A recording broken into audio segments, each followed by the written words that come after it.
Hello, শোনা যাচ্ছে তো?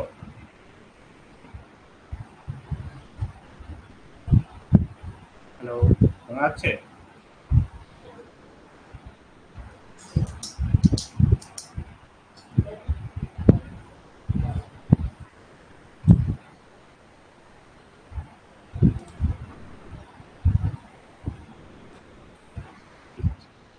ঠিক আছে, থেকে স্টার্ট করছি। তো আজকে আমরা যেটা পড়বো সেটা হচ্ছে মডার্ন ফিজিক্সের কিছু কোর্সটা আমরা পড়বো। মডার্ন ফিজিক্সের সিলেবাসে বেসিক্যালি ওই শুরুর দিকটায় ওই এক্স রে স্পেকট্রাম আছে, ফটোইলেকট্রিক এফেক্ট, কম্পন স্ক্যাটারিং, এই জিনিসগুলো আছে। তারপরে আস্তে আস্তে কোয়ান্টাম মেকানিক্সের কিছু জিনিস আছে। তো আমরা একদম শুরু থেকে শুরু করবো। মানে ওই x ray spectrum, photoelectric effect, কম্পন স্ক্যাটারিং, এগুলো জাস্ট বেসিক গুলো একটু দেখবো। রিলেটেড ফর্মুলাগুলো আর কয়েকটা প্রবলেমও করার চেষ্টা করবো। আর কি করবো, জয়েন। আচ্ছা, স্টার্ট করে দিই।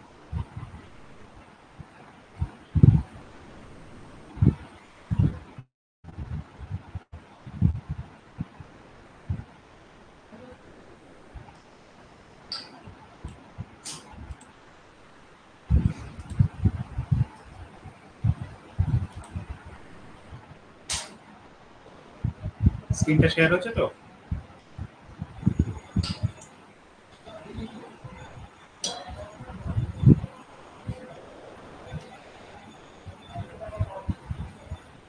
স্ক্রিনটা শেয়ার হচ্ছে, স্ক্রিনটা দেখা যাচ্ছে।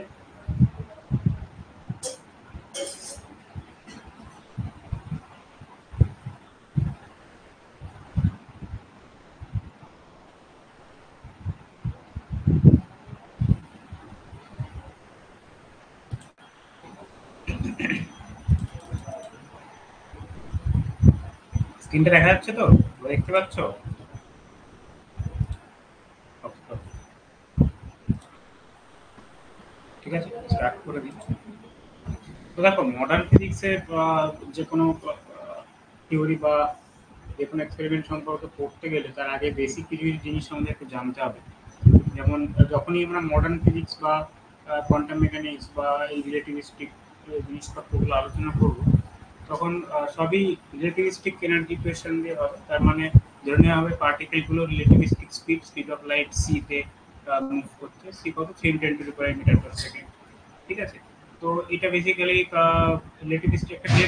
3×10⁻⁻⁻⁻⁻⁻⁻⁻⁻⁻⁻⁻⁻⁻⁻⁻⁻⁻⁻⁻⁻⁻⁻⁻⁻⁻⁻⁻⁻⁻⁻⁻⁻⁻⁻⁻⁻⁻⁻⁻⁻⁻⁻⁻⁻⁻⁻⁻⁻⁻⁻⁻⁻⁻⁻⁻⁻⁻⁻⁻⁻⁻⁻⁻⁻⁻⁻⁻⁻⁻⁻⁻⁻⁻⁻⁻⁻⁻⁻⁻⁻⁻⁻⁻⁻⁻⁻⁻⁻⁻ধরি যে পার্টিকেলটা লাইটের ভেলোসিটিতে মুভ করছে। ঠিক আছে, তো এর মধ্যে সব থেকে ইম্পর্টেন্ট হচ্ছে ফোটন। ফোটন আমরা জানি কি, ফোটন হচ্ছে ইলেকট্রোম্যাগনেটিক রেডিয়েশনের যে কোয়ান্টাম অফ পার্টিকেল, ফোটন। তো ফোটন একটা রিলেটিভিস্টিক পার্টিকেল যেটা স্পিড অফ লাইট এসিতে চলে। ফোটনটাই লাইট অ্যাকচুয়ালি। তো ফোটন অ্যাকচুয়ালি লাইটকে দুভাবে রিপ্রেজেন্ট করা যায়। একটা হচ্ছে পার্টিকেল নেচার, ওয়েভ নেচার, দুটোই এটা কোয়ান্টাম মেকানিক্সে আমরা পড়বো। ঠিক আছে, তো এখানে বেসিক্যালি আমরা প্রথমে যেটা যে এক্সপেরিমেন্টগুলো করবো সেগুলো প্রথম কথা হচ্ছে গিয়ে লাইটের পার্টিকেল নেচার দেখানোর চেষ্টা করবে। তারপরে ধীরে ধীরে সেই পার্টিকেল ওয়েভ নেচার ডুয়াল কি করে একসাথে কাজ করে সেটা দেখবো। তো এখানে যে ইকুয়েশনটা আছে, E square equal to E square C square plus M zero C to the power four. এটা কি? এটা হচ্ছে কি মোমেন্টাম, এটা টোটাল এনার্জি, সিটা speed of light, M zero is rest mass. Rest mass কেন বলা হয়? কারণ এটা রিলেটিভিস্টিক পার্টিকেল, তো যখন স্পিড অফ একটা স্পিডে মুভ করবে তখন তার মাসটা চেঞ্জ হয়। সেই জন্য যখন রিলেটিভিস্টিক পার্টিকেলের মাস বলা হয়, রেস্ট মাসটা হিসেবে ক্যালকুলেট করা হয়। ইউজুয়ালি যদি কোনো একটা রিলেটিভিস্টিক পার্টিকেল ভি ভেলোসিটি নিয়ে মুভ করে, তো তার ক্ষেত্রে যে মাসটা হয় হচ্ছে M zero by root over of 1 - v² by c²। ঠিক আছে, এম জিরোটা কি? এম জিরোটাকে বলা হয় হচ্ছে রেস্ট মাস। মানে যখন ওটা মুভ করা শুরু করেনি। ঠিক আছে, তো এবার আহ, আহ, সেই ক্ষেত্রে ওটাকে রেস্ট মাস করা হয়।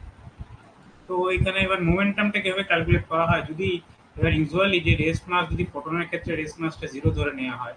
ঠিক আছে, কারণ আইডিয়ালি যদি ফোটন চুপচাপ দাঁড়িয়ে থাকে তাহলে সেটা কোনো এক্সিস্টেন্সই নেই। Photon always as a wave হিসেবে মুভ করবে। ঠিক আছে, তাহলে সেক্ষেত্রে যদি রেস্ট মাসটা জিরো হয়, তাহলে এই ইকুয়েশনটা থেকে দেখো E square equal to T square C square এরকম হবে। M zero C to the power four, এই ইকুয়েশনটা এই পার্টটা জিরো হয়, তাহলে কি দাঁড়াবে? E square equal to P square C square. এবার এখান থেকে যদি উঠিয়ে দাও তাহলে পি যেটা দাঁড়াবে এটা হচ্ছে ই বাই সি। যে এটা হচ্ছে একটা ফোটনের মোমেন্টাম। এইবার ইটাকে আমরা কি জানি, একটা এই প্লাঙ্কের ফর্মুলা অনুযায়ী constant,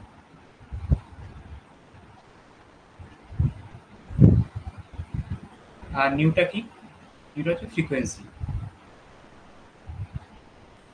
ঠিক আছে, তো ইটাকে in terms of H nu লেখা যেতে পারে, নিউটা ফ্রিকোয়েন্সি, তাহলে E equal to H nu by C. এবার দেখো ফ্রিকোয়েন্সি আর স্পিডের মধ্যে যে রিলেশনটা কি হয়, C equal to nu lambda হয়। ল্যামডাটা কি, ল্যামডাটা ওয়েভ লেন্থ, তরঙ্গ দৈর্ঘ্য। ঠিক আছে, আর সিটা তো স্পিড অফ লাইট।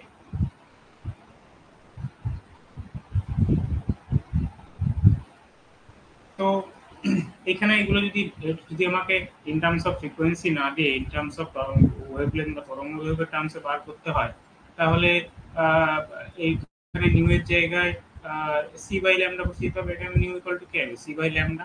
তাহলে এখানে সি বাই ল্যামডা বসালে এইচ বাই ল্যামডা হবে।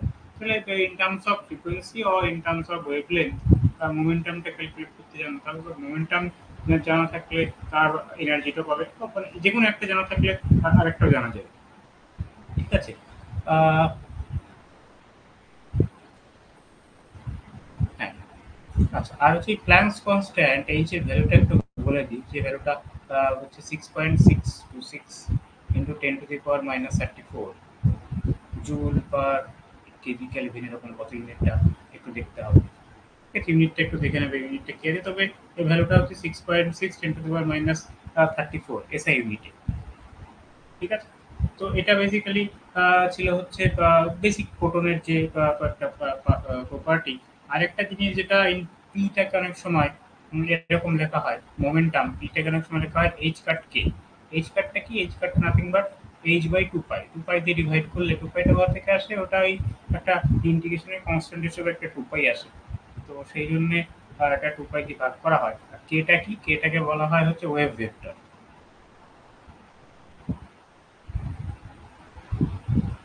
ঠিক আছে, ওয়েভ ভেক্টর এটা এটা হচ্ছে ওই অপটিক্সে ওই জিনিসটা কাজে লাগে, একই জিনিস বেসিক্যালি। তো এইটা এই কয়েকটা টপিক জানলে মোটামুটি হবে। তাহলে কি কি জানা, একটা একটা ফোটন এনার্জি সবসময় এনার্জিটা as a quanta of energy হিসেবে থাকবে। মানে একটা ফোটনের মিনিমাম এনার্জি এইচ নিউ, তো তার মাল্টিপল হতে পারে H nu into two, just integer multiple হতে হতে যাবে, কখনই ফ্র্যাকশন হবে না। E equal to actually M H nu লেখা হয়। এনটা ইজ ইন্টিজার। ঠিক আছে, এর ভ্যালু জিরো থেকে ইনফিনিটি যে কোনো ভ্যালু পর্যন্ত যেতে পারে, কিন্তু কোনো ফ্র্যাকশনাল ভ্যালু অ্যালাউড নয়, ইন্টিজার হতে হবে। ঠিক আছে, আর রেস মাস প্রোটনের ক্ষেত্রে জিরো। আর মাসটাকে তাহলে ক্যালকুলেট করবো, যদি রেস মাস জিরো হয় তাহলে মাসটা H nu by C square এরকম ভাবে ক্যালকুলেট করা যেতে পারে। যদি রেস মাস জিরো এবার বলে তাহলে ফোটনের মাস কত, যদি একটা পার্টিকেলের মাস ক্যালকুলেট করতে বলা হয় তাহলে কিভাবে করবো, এম ইকুয়াল টু হবে H nu by C square. তার কারণ কি, পি ইকুয়াল টু কি হবে, পি ইকুয়াল টু আমরা কি জানি, এইচ নিউ বাই সি। আর পি মোমেন্টাম মানে কি, মাস ইন্টু ভেলোসিটি। তাহলে মাস ইন্টু ভেলোসিটি মানে কি, স্পিড অফ লাইট সি। তাহলে সেই সিটা একটা চলে আসলো H nu by C square, এরকম একটা টার্ম আসবে। ঠিক আছে, তাহলে এইভাবেও মাসটা, এটা কিন্তু রেস্ট মাস নয়, আবার বলছি, এটা যদি সি ভেলোসিটিতে স্পিড অফ লাইটে মুভ করে তখন তার মাসটা হবে রেস্ট মাস। কিন্তু যখন ফোটন একটা রেস্ট, সেটা কিন্তু রেস্ট মাস অফ ফোটন বলা হয়, যেটা জিরো। ঠিক আছে, তো এরপরে আমরা যেটা পড়বো এটা হচ্ছে এক্স রে স্পেকট্রাম। তো এক্স রে স্পেকট্রাম কিভাবে আসে, আচ্ছা কারণ ঠিক আছে, কোশ্চেন থাকলে বলবে। ঠিক আছে, কোনো পয়েন্টে। ঠিক আছে, তো এরপরে এটা করবো এক্স রে স্পেকট্রাম, এক্স রেটা কিভাবে প্রডিউস হয়, আর এক্স রে ক্যারেক্টারিস্টিক স্পেকট্রাম গুলো কেমন হয়, ঠিক আছে, সেটা আমরা একটু দেখবো। দেখো এক্স রেটা কখন জেনারেট হয়, এক্স রেটা হচ্ছে যে একটা যদি ইলেকট্রনের স্লো, সেটা ধরো অ্যাক্সেলারেশন নিয়ে ছুটছে, সেটা যদি একটা কোনো হেভি মেটাল টার্গেটকে যদি দিয়ে ধাক্কা মারে, ঠিক আছে, তাহলে সেখান থেকে একটা রেডিয়েশন জেনারেট হয়। এটা কিভাবে হয়, সাপোজ এটা ধরো আমার একটা নিউক্লিয়াস আছে, তার বাইরে আমাদের ইলেকট্রনগুলো এইভাবে মুভ করছে বিভিন্ন অরবিটালে। তো সাপোজ এই এটা, তাহলে অরবিটাল গুলো কিভাবে নাম করা হয়, কে, এল, এম, এরকম করে অরবিটাল গুলোকে নাম দেওয়া হয়। ঠিক আছে, তো সাপোজ কে অরবিটালে আমার ইলেকট্রন আছে, এরকম দুটো, তারপরে আটটা, এরকম করে ইলেকট্রনগুলো মুভ করছে। তাহলে কি করা হলো? তাহলে এটা মনে করো একটা টার্গেটের হেভি মেটালের একটা অ্যাটমটা এরকম দেখতে। ঠিক আছে? এবার যদি একটা ইলেকট্রনকে হাই ভোল্টেজ দিয়ে এর কাছে ধাক্কা মারা হয়, তাহলে কি হবে? সাপোজ একটা বাইরে থেকে একটা ইলেকট্রন এখানে এসে ধাক্কা মারলো, আর একটা ইলেকট্রন। ঠিক আছে? এটা এটা খুব হাই ভেলোসিটি অ্যাক্সেলারেশন নিয়ে আসছে। ঠিক আছে? তাহলে সেটা কি করবে? সে যদি আরেকটা ইলেকট্রনকে ধাক্কা মারবে, তাহলে কি হবে? সে এখান থেকে ওই অরবিটাল থেকে ইলেকট্রনটা ছিটকে বেরিয়ে চলে যাবে। ঠিক আছে? তাহলে ছিটকে বেরিয়ে চলে গেলে কি হবে? ওখানে একটা ভ্যাকান্ট পজিশন তৈরি হবে। তাহলে সাপোজ এইটা ইলেকট্রনটা আছে, এখানে এখানে ইলেকট্রনটা এখানে ধাক্কা মারার ফলে এখানে একটা ভ্যাকান্ট পজিশন তৈরি হয়ে গিয়েছে। ঠিক আছে? তাহলে ভ্যাকান্ট পজিশন তো থাকতে পারে না। তাহলে সেখানে কি হবে? বা উপরের কোনো একটা অরবিটাল থেকে, উপরে কোনো একটা কক্ষ থেকে আরেকটা ইলেকট্রন এসে সেই ভ্যাকান্ট পজিশনটাকে ফিল করবে। তাহলে কোন কোন পজিশন থেকে আসতে পারে? তো কে তে ফাঁকা হয়েছে, তাহলে কি এল থেকে একটা ইলেকট্রন আসতে পারে, বা তার বাইরে যে অরবিটাল আছে এম অরবিটাল, সেখান থেকেও একটা ইলেকট্রন এখানে আসতে পারে, দুটো আসতে পারে। ঠিক আছে? তাহলে যেটা কে এল থেকে কে তে আসবে, ঠিক আছে, সেটাকে বলা হয় কে আলফা লাইন। আর যেটা এম অরবিটাল থেকে কে তে আসবে, এটা বলা হয় কে বিটা। তাহলে এখানে যে ছবিটা দেখো, এখানে যে ছবিটা হচ্ছে, এটা ইন্টেন্সিটির সাথে ওয়েভলেন্থের প্যাটার্ন। ঠিক আছে? কিসের ওয়েভলেন্থ? যে স্ক্যাটার্ড যে ইলেকট্রনটা হলো তার ওয়েভলেন্থ। মানে কি, একটা ইলেকট্রন এখান থেকে এই অরবিটাল থেকে এই অরবিটালে আসবে, তাহলে যত অরবিটাল বা কক্ষগুলো উপরের দিকে যায়, তারা এনার্জি গুলো অবশ্যই বেশি হবে। তার একটা ইলেকট্রন এই এল অরবিটাল থেকে কে অরবিটালে আসবে, মানে কি হাই এনার্জি, বেশি এনার্জি ওলা অরবিটাল থেকে কম এনার্জি ওলা অরবিটালে আসবে। তাহলে তাকে কিছু পরিমাণ এনার্জি রিলিজ করতে হবে, তবেই সে কে এনার্জির এখানে ভ্যাকেন্ট পজিশনটা ফিল করতে পারবে। তাহলে তাকে কিছু এনার্জি লস করতে হবে, সেই এনার্জি লসটা ইন টার্মস অফ কি বেরোবে? ইন টার্মস অফ রেডিয়েশন বেরোবে। তাহলে সেই রেডিয়েশনের একটা ইন্টেন্সিটি হবে। তো সেইটাকে, ইন্টেন্সিটিটাকে প্লট করলে এরকম দেখায়। ওয়েভ লেন্থের সাথে যদি প্লট করি বিভিন্ন ভেরিয়াস এনার্জিতে, তাহলে এখানে দেখো কি জিনিসটা কি করা হয়? অ্যাক্সেলারেটিং ভোল্টেজটা, মানে প্রথম যে ইলেকট্রনটাকে অ্যাক্সেলারেশন দেওয়া হচ্ছিল, সে একটা একটা কনস্ট্যান্ট পোটেনশিয়াল ভোল্টেজ দিয়ে দেওয়া হয়েছিল। এবার পোটেনশিয়াল যত বাড়ানো হবে ভোল্টেজটা, তাহলে কি হবে? ইলেকট্রনের অ্যাক্সেলারেশন বাড়বে। তাহলে তার প্রবাবিলিটি বেশি হবে সে আর এক ওই কে শেলের একটা ইলেকট্রনকে তার মুভ আউট করবে। এবার সেটা কে শেল না হয় এল এও হতে পারে। ঠিক আছে? ধরো সাপোজ এই মিডিলের শেল থেকে একটা ইলেকট্রন কে স্ক্যাটার্ড হয়ে এটা বেরিয়ে চলে গেল, তাহলে এখানে একটা ভ্যাকান্ট পজিশন তৈরি হলো। তাহলে এখানে ভ্যাকান্ট পজিশনটা কে ফিল আপ করতে হবে? এখান থেকে তো আর যেতে পারবে না, এখন এনার্জি কম। তাহলে এর উপরের অরবিটাল থেকে কোন একটা কে এল এম থেকে আসতে পারে, এম থেকে আসতে পারে, এইভাবে আসতে পারে। তাহলে এখান থেকে একটা ইলেকট্রন যদি এম থেকে এলে আসে, তাহলে কি হবে? তাকে অ্যামাউন্ট এনার্জি তাকে লুজ করতে হবে, তবেই সে এখানে আসবে। তার কারণ যত নিউক্লিয়াস থেকে যত বাইরের দিকে যাও কে এল এম, এভাবে যখন অরবিটাল গুলো একটা একটা করে পড়ানো হয়, এই যে বোর থিওরি তোমরা পড়েছো সবাই ছোটবেলায়, বোর অ্যাটমিক মডেল, যেটা বলা হয় যে সবকটা ইলেকট্রন গুলো যে অরবিটালে মুভ করে, সেই অরবিটাল গুলো সবই স্টেশনারি অরবিট। ঠিক আছে? সুস্থির কক্ষপথ এরকম কিছু একটা বলা হয়। ঠিক আছে? তার মানে যে ওই অরবিটালের সবকটা ইলেকট্রনের একটা কনস্ট্যান্ট এনার্জি আছে। তার মানে কি, ওই অরবিটাল থেকে অন্য একটা অরবিটালে যেতে গেলে তার মানে কি এনার্জি চেঞ্জ হবে। তাহলে সে সবসময় চাইবে কি, এনার্জি যদি তাকে একটা লোয়েস্ট এনার্জির দিকে যেতে হয়, তাহলে তাকে কি কিছুভাবে এনার্জি ছেড়ে দিতে হবে, তবেই সে লোয়েস্ট অরবিটালের কোনো একটা ভ্যাকান্ট পজিশনে গিয়ে পড়তে পারবে। তাহলে সেই এনার্জিটা ছেড়ে দেবে, এনার্জিটা ইন টার্মস অফ কি বেরোবে? ইন টার্মস অফ ফোটন বেরোবে, বা ইন টার্মস অফ রেডিয়েশন বেরোবে। ঠিক আছে? যে ওই এক্স রে টিউবে যে ওই হাই অ্যাক্সেলারেটিং ইলেকট্রনকে ধাক্কা মারা হয়, তার ফলে যে রেটা বেরোয় সেটা হচ্ছে এক্স রে। ঠিক আছে? তাহলে এর অনেকগুলো কেস হতে পারে। কে যদি কে অরবিটাল থেকে বেরোয়, তাহলে কে আলফা কে বিটা এরকম হবে। অরবিটাল থেকে বেরোয়, তাহলে এল আলফা এল বিটা এরকম হবে। ঠিক আছে? তো এটা ডিপেন্ড করবে যে ওই যে ভ্যাকান্ট পজিশন ক্রিয়েট হলো, সেই ভ্যাকান্ট পজিশনটা ফিল কোথা থেকে করতে, যেগুলো পসিবল সবগুলো করতে পারে। এল থেকেও আসতে পারে, এম থেকেও আসতে পারে। তো সেই করেসপন্ডিং এই যে এক্সপেরিমেন্টটা করা হয়েছিল, ইন্টেন্সিটির সাথে ওয়েভলেন্থ বাড়িয়ে বাড়িয়ে দেখা হচ্ছিল, তো দুটোই মাত্র পিক পাওয়া গেছে কে অরবিটালের জন্য এই এনার্জি রেঞ্জে। তাহলে দুটো পিক পাওয়া গেছে মানে ইলেকট্রন কোথা থেকে এসছে? প্রথম ইলেকট্রনটা এল থেকে এসেছে, তার জন্য একটা হাই পিক পাওয়া গেছে কে আলফা। ঠিক আছে? তার করেসপন্ডিং, আচ্ছা এটা একটা কোশ্চেন হতেই পারে যে এটা তো কাছে, ঠিক আছে, কে সব থেকে কাছে তো এল, তাহলে এল থেকে যেটা এলো তার ক্ষেত্রে পিকটা এত বেশি কেন পাওয়া গেল? তো তো কম পাওয়া উচিত ছিল, তার কারণে এখানে কম এনার্জি ইউজ করতে হলো। তাহলে হঠাৎ করে বেশি পিক পাওয়া গেল কেন? তার কারণ হচ্ছে যে দেখো, এই যে ইকুয়েশনটা যেটা একটু আগে লিখেছিলাম, যে ল্যামডা বা তরঙ্গ দৈর্ঘ্য আর ফ্রিকোয়েন্সি কিন্তু একটা একটার সাথে ইনভার্সলি প্রপোর্শনাল। তার মানে কি, আবার কি হয়, ইকুয়াল টু এইচ নিউ হয়, তাই তো? তাহলে যদি ল্যামডাটা নিউ এর সাথে ইনভার্সলি প্রপোর্শনাল হয়, তাহলে এনার্জির সাথেও ইনভার্সলি প্রপোর্শনাল হবে। তাহলে যত এনার্জি বাড়বে তার ওয়েভলেন্থ কমবে, তাই না? তাই জন্য তার ইন্টেন্সিটিটা বাড়বে। তাহলে যত কে আলফা মানে কি, সব এনার্জি কম, তার মানে কি তার ওয়েভলেন্থ বেশি। ওয়েভলেন্থ বেশি হলে মানে কি ইন্টেন্সিটিও একটা বেশি পাবে। কে আলফা কে বিটার থেকে অনেকটা বেশি। ঠিক আছে, এই জিনিসটা বোঝা গেল যে এক্স রে কিভাবে প্রডিউস করা হয়। এটা ওই কুলিজ নল বা কুলিজ টিউবে প্রথম এক্স রে এক্সপেরিমেন্টটা করা হয়েছিল। আচ্ছা, বোঝা গেল এক্স রে প্রোডাকশনটা কিভাবে হয়, এক্স রেটা কিভাবে জেনারেট করে। বোঝা না গেলে বলতে পারো, ঠিক আছে, নাহলে আমি কন্টিনিউ করি। এগুলো যদিও বেসিক জিনিস, তাও কেয়ারফুলি এই জিনিসগুলো করতে হবে। এরকম কোশ্চেন আছে, কিভাবে এক্স রে প্রোডাক্ট প্রডিউস হয়, বোঝা গেল তো? যদি বোঝা গিয়ে থাকে, তাহলে এবার আমরা এক্স এর ক্যারেক্টারিস্টিক্সটা পড়বো।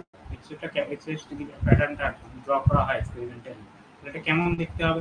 স্পেকট্রামটা, ওয়েভলেন্থ স্পেকট্রামটা দুটো পার্ট হয়।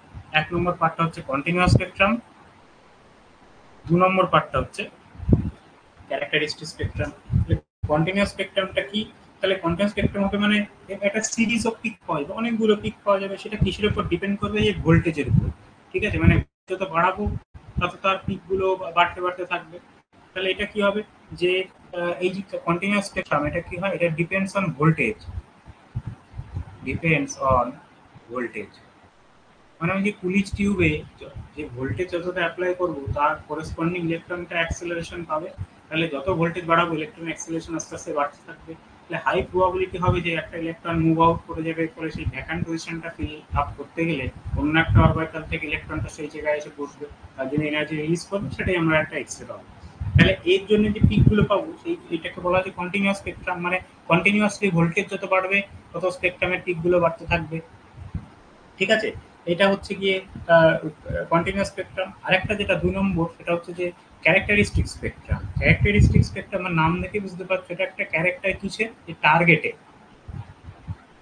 Target atom. টার্গেট অ্যাটমটা কেমন, ঠিক আছে, মানে যদি ইন টার্মস অফ লোহার আয়রনের যেটা কোবাল্ট নেওয়া হয়, তাহলে এর যেমন ক্যারেক্টারিস্টিক স্পেকট্রাম হবে।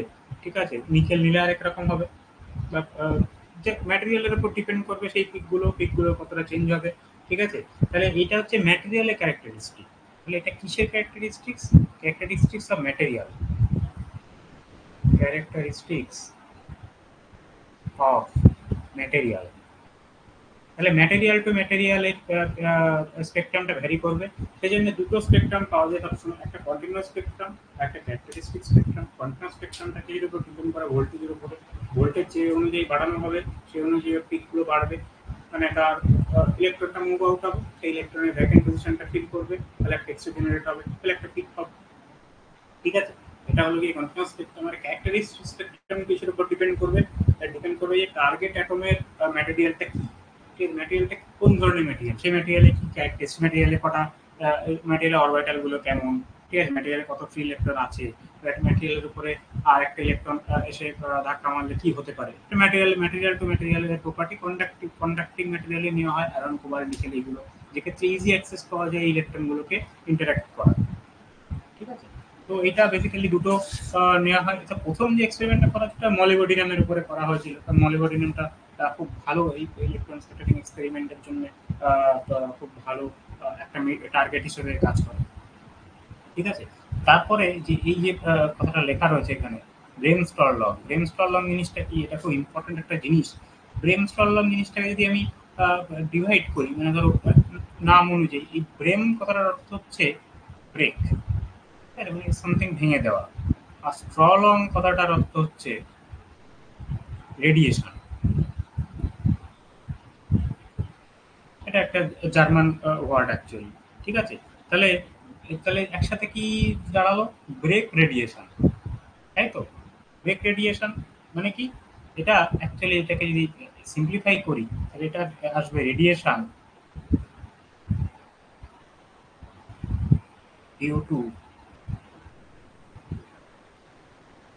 ডিএক্সেলারেশন এক্সেলারেশন।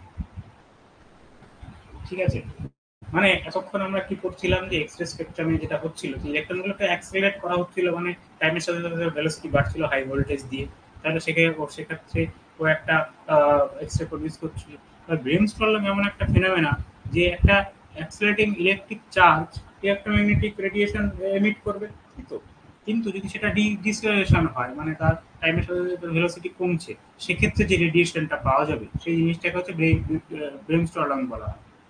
এটা some kind of brake radiation বলা হয়, মানে রেডিয়েশনটা ভেঙে গিয়েছে এরকম। ঠিক আছে, কারণ ভেঙে গিয়েছে কারণ অ্যাক্সেলারেশনের জায়গায় এখানে ডিসেলারেশন আছে। ঠিক আছে, মানে ত্বরণের জায়গায় এখানে মন্দন হয়েছে, তাহলে সেক্ষেত্রে যে রেডিয়েশনটা পাওয়া যাবে সেটা হচ্ছে ব্রেন স্টর্ম। ঠিক আছে, তো এখানে দেখো সবগুলোই কিন্তু ইন টার্মস অফ ফোটন এনার্জিতে ক্যালকুলেট করা হবে। ফোটন এনার্জি কত, এইচ নিউ। তাহলে একটা ফোটনের হোল এনার্জি হবে এইচ নিউ। তাহলে কন্টিনিউয়াস এক্স রে স্পেকট্রাম যেটা হবে, তাহলে সেটা সেই রকম ফোটন এনার্জিতেই ইন টার্মস অফ ফোটন এনার্জিতেই ক্যালকুলেট করা হবে। এবার আমরা যদি বলি ম্যাথামেটিক্যালি আমি কিভাবে ক্যালকুলেট করবো যে একটা আহ, আহ, কি বলে এক্স রে স্পেকট্রাম পাওয়া গেল, তাহলে তার ক্ষেত্রে আমি তার ওই ফ্রিকোয়েন্সি কিভাবে ক্যালকুলেট করবো বা ওয়েভলেন্থ কিভাবে ক্যালকুলেট করবো। তাহলে দেখো এখানে কি আমি প্রথমে কি শুরুটা কি দিয়ে করেছিলাম যে একটা অ্যাক্সিলারেটিং চার্জ ইলেকট্রন আছে, সেটা ভি ভোল্টেজ দেওয়া হয়েছে, স্ট্রাইক করলো তাহলে একটা এক্সরে প্রডিউস হয়ে গেল। তার মানে কি তার ক্ষেত্রে এনার্জিটা কত, একটা ইলেকট্রনের চার্জ কি হয় ই, চার্জ অফ ইলেকট্রন ই, তাহলে সেটা যদি পোটেনশিয়াল ভির মধ্যে রাখা হয়, তাহলে তার এনার্জি কি হবে, এনার্জি হবে ইভি। ইলেকট্রোস্ট্যাটিক্স এর ক্লাসে পড়িয়েছিলাম। ঠিক আছে, তাহলে এই এনার্জিটাই কি হবে, এনার্জিটা কিসের এনার্জিতে কনভার্ট হবে, ফোটন এনার্জিতে। তাহলে ফোটন এনার্জি আমরা কি জানি, এইচ নিউ। এখানে এইচ নিউ জিরো লেখা আছে, মানে জাস্ট ওই কতটুকু দরকার ফোটন এনার্জি ক্যালকুলেট করতে, কতটুকু হলেই ফোটনটা জাস্ট ইনিশিয়াল যে অ্যামাউন্ট অফ এনার্জি পেলেই ও একটা ফোটন বেরিয়ে যাবে। ঠিক আছে, এইচ নিউ জিরো। এবার তাহলে যদি এইচ নিউ জিরো তো পেয়ে গেলে, এবার যদি কেউ ওয়েভ লেন্থ ক্যালকুলেট করতে বলে, তাহলে নিউ জিরোটাকে in terms of wavelength কি হবে, তাহলে H C by lambda zero হবে। নিউটাকে সি বাই ল্যামডা হিসেবে লেখো ইকুয়াল টু ইভি। তাহলে এখান থেকে যদি কেউ ল্যামডা জিরো ক্যালকুলেট করতে বলে, তাহলে ল্যামডা জিরো কত হবে, এখান থেকে এটা এবারে চলে আসবে H C divide by EV এরকম। তাহলে দেখো এখানে সবকিছুর ভ্যালু জানা আছে, এটার value 6.6 into 10 to the power -34, সির value 3 into 10 to the power 8, আর ইলেকট্রনের চার্জ কত 1.6 into 10 to the power -19 into V. ভিটা হচ্ছে এই ব্যাটারির পোটেনশিয়াল। এখানে যদি একটা ব্যাটারি, যে ব্যাটারি পোটেনশিয়াল দিয়ে তুমি এক্সপেরিমেন্টটা শুরু করেছো, সেই ব্যাটারির যা পোটেনশিয়াল এনার্জি হবে সেটাই এই ভিটা। তাহলে এটাকে যদি সিম্পলিফাই করা হয়, এরকম একটা আসে 1.24 into 10 to the power -6 by V in terms of metre. তাহলে এই যে ল্যামডা জিরো, এই ল্যামডা জিরো যে ওয়েভলেন্থটা, এই ওয়েভলেন্থটাকে বলা হয় কাট অফ ওয়েভলেন্থ।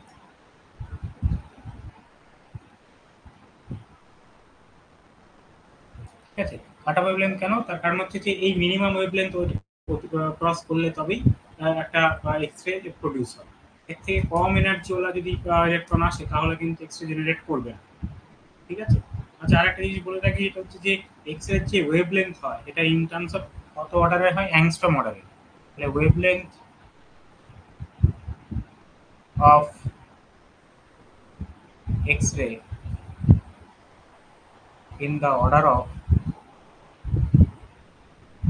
অ্যাংস্ট্রম। এক অ্যাংস্ট্রম মানে কত, 10⁻⁻10 মিটার।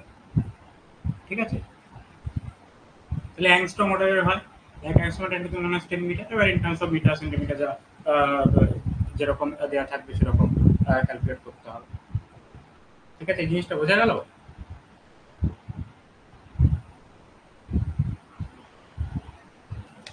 এই পর্যন্ত কারো কোনো কোশ্চেন আছে, এক্স রে প্রোডাকশন বা এক্স রে কাট অফ ওয়েভলেন্থের ক্যালকুলেশনটা, কারো কোনো কোশ্চেন আছে এই পর্যন্ত? আচ্ছা, রাখার একবার, হ্যাঁ দেখো। এই গ্রাফটা বেসিক্যালি একটা স্কিমেটিক রিপ্রেজেন্টেশন, এটা রিপ্রেজেন্ট করছে কি ওয়াই অ্যাক্সিস বরাবর কি আছে, আমাদের ওয়াই অ্যাক্সিস বরাবর আছে ইন্টেন্সিটি, কিসের ইন্টেন্সিটি, এক্স এর ইন্টেন্সিটি, মানে ওই এক্স রে যতটা প্রডিউস হবে এই বরাবর হচ্ছে ওয়েভলেন্থ। ঠিক আছে, তাহলে দেখো, তাহলে শুরুটা কোথা দিয়ে করবো, শুরুটা হচ্ছে করবো একটা অ্যাক্সিলারেটিং ইলেকট্রন আর টার্গেট নিউক্লিয়াসকে ধাক্কা মারবে। তাহলে কি হবে, একটা ইলেকট্রন যদি ধাক্কা মারে তাহলে প্রথমে দেখো, প্রথমে ইনিশিয়ালি অ্যাক্সিলারেটিং ভোল্টেজটা কম আছে, তাহলে ভোল্টেজটা আস্তে আস্তে বাড়াচ্ছি ওয়েভলেন্থের দিকে, বাড়ছে বাড়ছে বাড়ছে, একটা পার্টিকুলার ওয়েভলেন্থে এসে একটা পিক পাওয়া গেছে, মানে কি এই যে কে আলফা কে বিটা পিকটা মানে কি, তখন এইখান থেকে একটা ইলেকট্রনও ছিটকে বেরিয়ে গেছে। ঠিক আছে, তাহলে এখানে একটা ভ্যাকেন্ট পজিশন তৈরি হয়েছে। তাহলে কে আলফা কে বিটা দুটো সেপারেট লাইন কেন পাওয়া গেল, তার কারণে যে ভ্যাকেন্ট পজিশনটা তৈরি হলো, তাহলে ভ্যাকেন্ট পজিশনটা ফিল করতে গিয়ে আইদার এল অরবিটাল থেকে এখানে একটা ইলেকট্রন জাম্প করবে, অথবা এম অরবিটাল থেকে এখানে একটা ইলেকট্রন জাম্প করবে।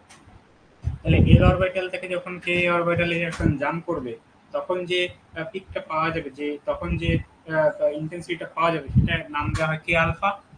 ঠিক তো, এখানে লিখে রেখেছি। আর যদি এম অরবিটাল থেকে আরেকটা ইলেকট্রনটাই সেম, দুটো পসিবিলিটি, আইদার এখান থেকে আসতে পারে অথবা এখান থেকে আসতে পারে। যদি দুটো ইলেকট্রনই মুভ আউট হয়েছে তাহলে এখান থেকে একটা আসবে, এখান থেকে একটা আসবে, এরকম।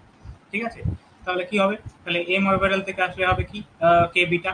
এবার কোনটার এনার্জি বেশি কোনটার এনার্জি কম সেটা তো এইভাবে বলেছিলাম যে lambda inversely proportional to frequency, আর frequency direct proportional to E, তাহলে ল্যামডাটা ইনভার্সলি প্রপোর্শনাল টু ই।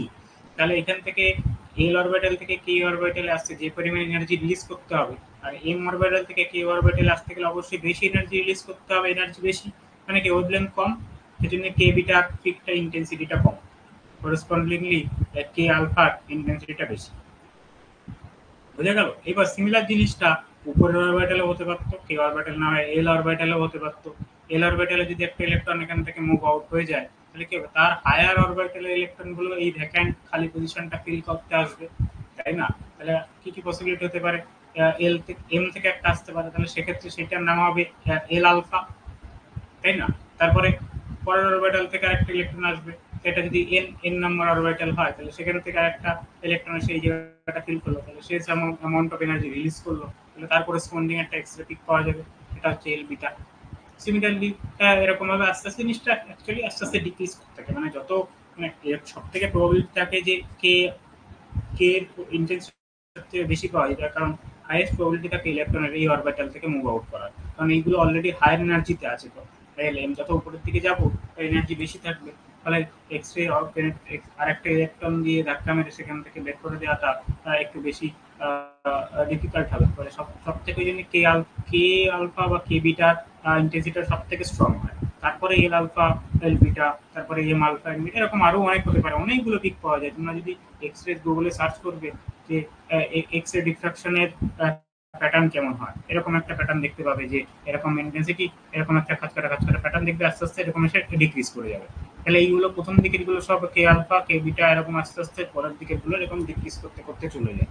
তা ওটাই হচ্ছে কারণ, কারণ যত উপরের দিকে যাবে অরবিটাল গুলো এনার্জি বাড়তে থাকবে, ফলে তার ইন্টেন্সিটি গুলো আস্তে আস্তে কমতে থাকবে। বুঝা গেল? একই টার্গেট, দুটো প্লট দুটো ডিফারেন্ট টার্গেটের জন্য না, একই টার্গেটের জন্য একই ভোল্টেজে। ঠিক আছে, একই টার্গেটের জন্য একই ভোল্টেজে, টার্গেট ম্যাটেরিয়ালটা সেম। ঠিক আছে, টার্গেট ম্যাটেরিয়ালে কে আলফার জন্য একটা পিক পাবে, কে বিটার জন্য একটা পিক পাবে। এইবার এটা হবে যদি ম্যাটেরিয়ালটা চেঞ্জ করি, তাহলে কি হবে, এই এই পুরো জিনিসটা চেঞ্জ হয়ে যাবে, পুরো স্পেকট্রামটা। তাহলে এটা যদি আমার ম্যাটেরিয়াল অন্য ম্যাটেরিয়াল হয়, সাপোজ এখানে যদি 1 নম্বর ম্যাটেরিয়ালের জন্য এই স্পেকট্রামটা পাওয়া যায়, ও ম্যাটেরিয়াল দিয়ে অন্য একটা ম্যাটেরিয়াল নিয়ে, তার ক্ষেত্রে পুরো জিনিসটা চেঞ্জ হয়ে যাবে। ঠিক আছে, আর ভোল্টেজটা তুমি তো একটা অ্যাক্সেলারেশন ভোল্টেজ ফিক্স করে রেখেছো। ঠিক আছে, তো সেটা যদি তুমি আস্তে আস্তে বাড়াতে থাকো, তাহলে কি কন্টিনিউয়াস স্পেকট্রামটা আরো বাড়বে। ঠিক আছে, কিন্তু একবার ওই একটা ভোল্টেজ ফিক্স করে দিয়ে, যে এই ধরো মিনিমাম যে ভোল্টেজটা দরকার একটা ফোটন রিলিজ করার জন্য বা একটা এক্স রে প্রডিউস করার জন্য, এই পরিমাণ ভোল্টেজ তুমি যদি দিয়ে দাও, তাহলে অলরেডি এখান থেকে একটা ফোটন বেরোবে, তাহলে সেই ক্ষেত্রে তুমি অলরেডি একটা স্পেকট্রাম পাবে। ঠিক আছে, এবার তুমি যদি ভোল্টেজ আরো বাড়াতে থাকো, তাহলে কি হবে, আরো দূরে আরো আরো পিক পাবে, আরো হয়তো জিনিসটা বাড়বে। কিন্তু যদি ম্যাটেরিয়ালটাই চেঞ্জ করে দাও, তাহলে প্রোফাইলটাই চেঞ্জ হয়ে যাবে, হয়তো এটা কম হতে পারে বেশি হতে পারে। ঠিক আছে, এটা ম্যাটেরিয়াল টু ম্যাটেরিয়াল ভেরি করবে, তার ইলেকট্রন কনফিগারেশন কেমন, ইলেকট্রনগুলো কতটা স্ট্রংলি বাউন্ড, তার উপর ডিপেন্ড করবে। বোঝা গেল? ঠিক আছে, অনুমিত জিজ্ঞেস করছি, ঠিক আছে জিনিসটা? গ্রাফটা বোঝা গেছে এবার?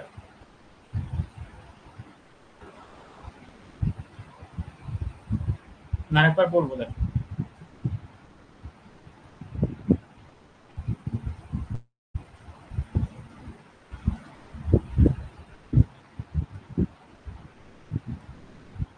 ঠিক আছে, আর কারো কোনো কোশ্চেন নেই? এবার বুঝতে পেরেছো? না বুঝতে পারলে বলবে কিন্তু, নাহলে এগুলো একবার পড়া হয়ে গেলে কিন্তু খুব কম চান্স আছে এগুলো আবার তুমি শুরু থেকে পড়বে। তবে যখন পড়বে তখনই এই জিনিসটা আবার পড়া। তাহলে এটা ছিল বেসিকটা। এক্স রে উপরে পড়াতে গেলে এক্স রে পুরো একটা বই আছে শুধুমাত্র এক্স রে স্পেকট্রামের উপরে। তো এখন এক্সাম পারপোজ সবচেয়ে অত ডিটেলসে পড়ানো সম্ভব নয়, তবে কারোর যদি কোনো ইন্টারেস্ট থাকে আমি সেগুলো বলতেও পারি। হ্যাঁ, কিন্তু সেগুলো তাহলে সিলেবাস শেষ হবে না। সেজন্য যতটুকু জাস্ট দরকার, বেসিক এক্স রে প্রোডাকশন কীভাবে হয়, এক্স রে ইকুয়েশনটা কেমন হয়, ঠিক আছে, এক্স রে স্পেকট্রামটা কেমন হয়, এটা জাস্ট আমি একটু খুব ব্রিফলি বলার চেষ্টা করলাম। ডিটেলসে পড়তে গেলে যে কোনো অ্যাটমিক ফিজিক্সের বই দেখতে পারো, ঠিক আছে, এস এন মুসলের যে অ্যাটমিক ফিজিক্সের বই আছে এটা দেখতে পারো, ঠিক আছে। তো সেই ওগুলোতে ডিটেলসে ইন্টারেস্ট থাকে ডিটেলসে পড়তে পারো।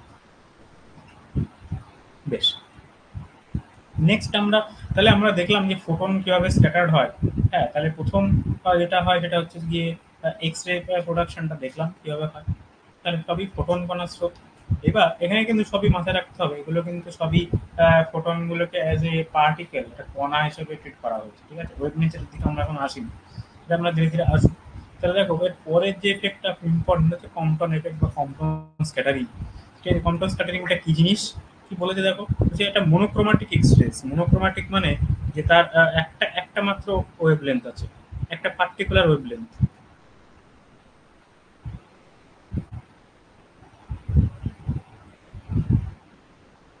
ঠিক আছে। মনোক্রোম্যাটিক লাইট মানে কি, তার একটা মাত্র ওয়েভলেন্থ ওলা লাইটকে মনোক্রোম্যাটিক লাইট বলা হয়। সিমিলারলি মনোক্রোম্যাটিক এক্স রে মানে একটা ফিক্সড সোর্স থেকে বেরিয়েছে এরকম এক্স রে, ঠিক আছে, scattered by light element such as carbon. Light element মানে এখানে কিন্তু লাইট মানে কিন্তু হালকা, বলতে হালকা বোঝানো হচ্ছে, নট হেভি, ঠিক আছে। সেই সেন্সে লাইট এলিমেন্ট বলা হয় কার্বন। কার্বন খুবই হালকা একটা সব টার্গেট, ঠিক আছে। তাহলে এটা একটা এক্স রে যদি একটা লাইট এলিমেন্ট বা কার্বনকে যদি স্ক্যাটার করে, মানে কার্বন এসে ধাক্কা দেয়, তাহলে সেই ধাক্কা মারার পরে তাহলে কি হবে, এক্স রেটা স্ক্যাটার্ড হবে, ঠিক আছে। স্ক্যাটার্ড হওয়ার পরে কি কি হবে, স্ক্যাটার হওয়ার পরে দুটো পার্ট হবে। একটা হচ্ছে আনমডিফাইড ইনসিডেন্ট রেডিয়েশন, মানে যেরকম এসেছিল সেরকমই ধাক্কা মারার পরে বেরিয়ে গেল। আর একটা মডিফাইড মানে ধাক্কা মারার পরে এনার্জিটা সামহাট কমে গেল, ঠিক আছে, যেটা হয়। তাহলে এই ছবিটা দেখলে বোঝা যাবে। তাহলে এই জিনিসটা দুটো পার্ট পাওয়া যায়, ঠিক আছে। এক, তাহলে প্রথমটা হচ্ছে কোহেরেন্ট বা যেটা সেম, যে এনার্জিটা নিয়ে এসেছিল সেই এনার্জি নিয়ে বেরিয়ে যাবে। সেকেন্ডটা কি, যে মডিফাইড রেডিয়েশন, তাহলে স্লাইটলি শর্টার ফ্রিকোয়েন্সি, মানে এনার্জিটা যে ইনসিডেন্টে যে রেডিয়েশন ছিল তার থেকে স্ক্যাটার হওয়ার রেডিয়েশনটা একটুখানি কমে গেছে। এটা দেখলে বুঝতে পারবে, ঠিক আছে। দেখো, এটা হচ্ছে যে ইনসিডেন্ট ফোটনটা, এইটা হচ্ছে এই টার্গেটটা, যখন এই যে টার্গেট বলেছিলাম, কোথায় টার্গেট এলিমেন্টস আছে কার্বন, ঠিক আছে। তো মনে করো এটা হচ্ছে এই টার্গেট অ্যাটমটা, ঠিক আছে।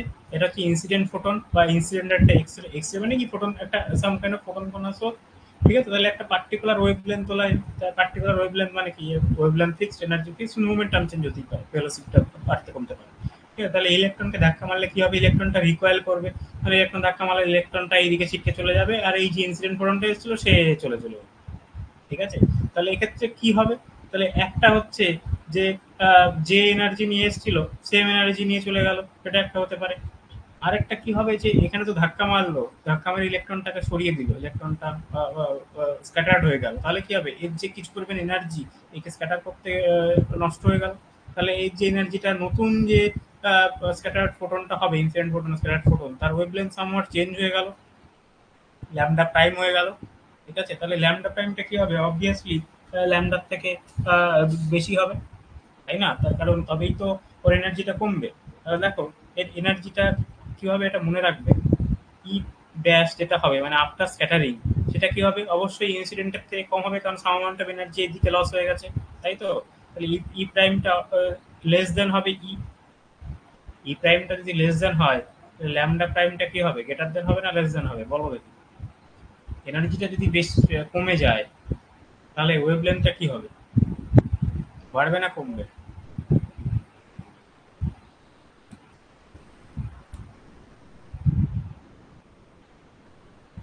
যদি এনার্জিটা বেড়ে যায়, সরি এনার্জিটা আমার কমে গেল আমি দেখলাম, তাহলে এনার্জিটা যদি কমে যায় তাহলে আমার কি হবে? ওয়েভলেন্থ বাড়বে অবভিয়াসলি, তার কারণ এটা ইনভার্সলি প্রপোর্শনাল, তাই না? তাহলে যে ল্যামডা প্রাইম যেটা হবে, ল্যামডা বা ড্যাশ গ্রেটার দেন ল্যামডা হবে, তাই না? তাহলে বুঝতে পারলে? তাহলে দেখো পিটা কি মোমেন্টাম, তাহলে মোমেন্টাম তো অবশ্যই চেঞ্জ হবে, কারণ মোমেন্টাম থেকে এই ডিরেকশন ডিপেন্ডেন্ট, মোমেন্টাম একটা ভেক্টর কোয়ান্টিটি, তার ডিরেকশন চেঞ্জ হয়ে গেছে, এই ডিরেকশনে আসছিল এখন এই ডিরেকশনে যাচ্ছে, ডিরেকশন চেঞ্জ হয়ে গেছে। তাহলে দেখো তাহলে কতটা চেঞ্জ হলো ডিরেকশনটা, তাহলে এনার্জি চেঞ্জ হলো, ওয়েভলেন্থ চেঞ্জ হলো, তাহলে কি হবে বুঝলে কি হবে এনার্জি কিভাবে কমলো আর ওয়েভলেন্থ কিভাবে বাড়লো। তাহলে এইবার যদি আমি এই ডিরেকশনটা দেখি, তাহলে এইটা যদি আমার নর্মাল ইনিশিয়াল পজিশনটা ছিল, ইনিশিয়াল পজিশন থেকে এই অ্যাঙ্গেল করে এটা স্ক্যাটার্ড হয়েছে আর এটা রিকয়েল হয়েছে এই ডিরেকশনে, তাহলে এই রেসপেক্টে দুটো অ্যাঙ্গেল ডিনোট করা হয়েছে, একটা থিটা একটা ফাই। থিটা অ্যাঙ্গেলটা কি, যে ওই স্ক্যাটার্ড ফোটনের অ্যাঙ্গেলটা with respect to the original direction. ঠিক আছে? তাহলে এইবার বলা হয়েছে যে এই কম্পাউন্ড স্ক্যাটারিং এ দেখো অনেক ম্যাথমেটিক্যাল ট্রিটমেন্ট আছে, আমি তার মধ্যে যাচ্ছি না। যদি সবাই অনার্স স্টুডেন্ট হতো তাহলে আমার ক্ষেত্রে ইজি হতো, কিন্তু যেহেতু এখানে কম্পিটিটিভ এক্সামের জন্য পড়া, টোটাল ডেরিভেশনটা মনে না রাখলেও হবে, যদি কেউ জানতে চাও আমি অবশ্যই করিয়ে দেবো। কিন্তু এখন করাচ্ছি না, যদি যদি এখনই যদি কেউ জানতে চাও বলতে পারো, আমি এখনই করে দিতে পারি। ঠিক আছে? আর যদি মনে হয় না পরে পরে করবো তাও করতে পারো। তো এখানে যে কম্পাউন্ড স্ক্যাটারিং এর যে ওয়েভলেন্থের যে চেঞ্জটা ডেল্টা ল্যামডা, ডেল্টা ল্যামডা মানে কি? ডেল্টা ল্যামডা মানে হচ্ছে ওয়েভলেন্থের চেঞ্জ। ওয়েভলেন্থের চেঞ্জ মানে কি? Lambda prime minus lambda change in, যেটা হয়েছে আফটার আফটার স্ক্যাটারিং, এই তো এটা, এটা। ঠিক আছে? স্ক্যাটার্ড স্ক্যাটার্ড ফোটনের ওয়েভলেন্থ মাইনাস ইনিশিয়াল ফোটনের ইনসিডেন্ট ফোটনের ওয়েভলেন্থ, সেইটা যে ফর্মুলা যেটা হয় is equal to H by M E C into one minus cos theta. এটা হচ্ছে ফর্মুলা। ঠিক আছে? তাহলে এটা হচ্ছে ওয়েভলেন্থের চেঞ্জটা, চেঞ্জ ইন ফোটনস ওয়েভলেন্থ। তাহলে এইচটা কি? এইচটা প্ল্যাঙ্কস কনস্ট্যান্ট, ডেল্টা ইলেকট্রনের মাস, যেটা স্পিড অফ লাইট, আর এখানে কিসের উপর ডিপেন্ড করবে চেঞ্জটা? দেখো এগুলো সবই কনস্ট্যান্ট, এগুলো সবগুলোর ক্ষেত্রে সেম। ঠিক আছে? চেঞ্জ যেটা হবে থিটার উপরে। থিটাটা এখানে মোস্ট ইম্পর্ট্যান্ট, এই যে অ্যাঙ্গেলটা, এই অ্যাঙ্গেলটা, এই অ্যাঙ্গেলটার উপর ডিপেন্ড করবে যে ওয়েভলেন্থের চেঞ্জটা কেমন হবে। ঠিক আছে? রিলেটেড কিছু প্রবলেম আমরা করব, তাহলে এই থিটাটা কি? থিটাটা হচ্ছে অ্যাঙ্গেল অফ স্ক্যাটারিং। তাহলে অ্যাঙ্গেল অফ স্ক্যাটারিং যেমন হবে ওয়েভলেন্থের শিফটটা তেমন হবে। ঠিক আছে? বোঝা গেল কম্পাউন্ড স্ক্যাটারিং এর বেসিক আইডিয়াটা বোঝা গেল তো? ফর্মুলাটা তোমরা মুখস্থ করে নেবে। তো এই ফর্মুলাটা এমন কিছু জটিল নয়, তবে প্রুফটা অনার্স দরকার হয়, সেটা আর কোথাও প্রুফটা করতে দেওয়া হয় না, ফর্মুলাটা দিয়েই মোটামুটি সব প্রবলেম হয়ে যায়। তো তোমাদের বেসিক জিনিসটাকে বুঝতে হবে যে কম্পাউন্ড স্ক্যাটারিংটা কি। বোঝা গেল কম্পাউন্ড স্ক্যাটারিংটা কি? স্ক্যাটার্ড ফোটনের ওয়েভলেন্থটা কেন ইনসিডেন্ট ফোটনের থেকে কম হলো হঠাৎ করে? ঠিক আছে? বোঝা গেল কি? না কারো কোশ্চেন আছে? বলো, কোশ্চেন আছে মনে হচ্ছে। ল্যামডা বাড়বে, ওয়েভলেন্থ ইনক্রিজ করবে, ঠিক বলেছো। তাহলে কম্পাউন্ড স্ক্যাটারিংটা বোঝা গেল তো? বেশ, রিলেটেড কিছু প্রবলেম আমরা করবো।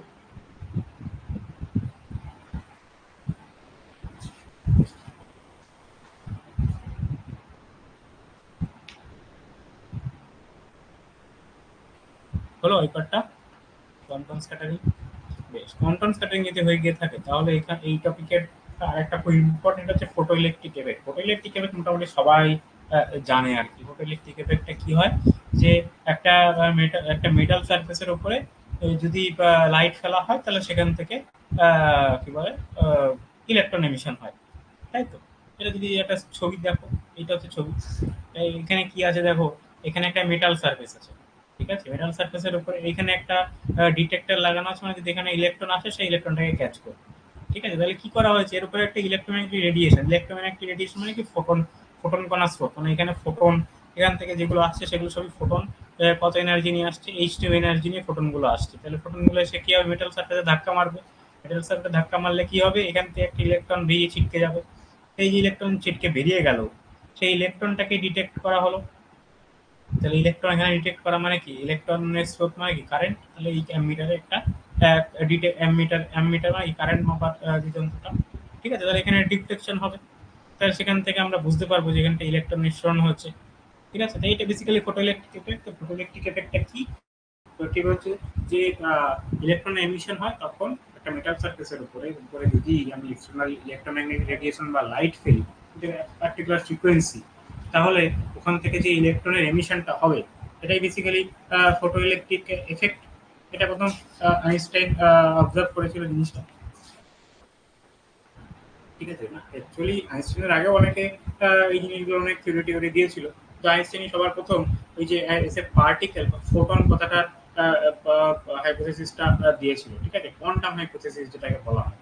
ঠিক আছে, প্রথমে প্রথমে ওয়েভের ওয়েভ নেচার বলা হয়েছিল, ইলেকট্রোম্যাগনেটিক প্রথমে ওয়েভ হিসেবে আসে, কিন্তু ওয়েভ নিয়ে আসলে অ্যাকচুয়ালি যে একটা ইলেকট্রন এমিট হচ্ছে তার ইলেকট্রন এনার্জিটা কত হবে বা কত অ্যামাউন্টে এইচ নিউ আসলে তবে ওখান থেকে একটা ইলেকট্রন বেরোবে, সেটা কিন্তু ওয়েভ ইলেকট্রোম্যাগনেটিক ওয়েভ থিওরি দিয়ে কিন্তু বলা যায়। সেটা actually failure of electromagnetic wave theory.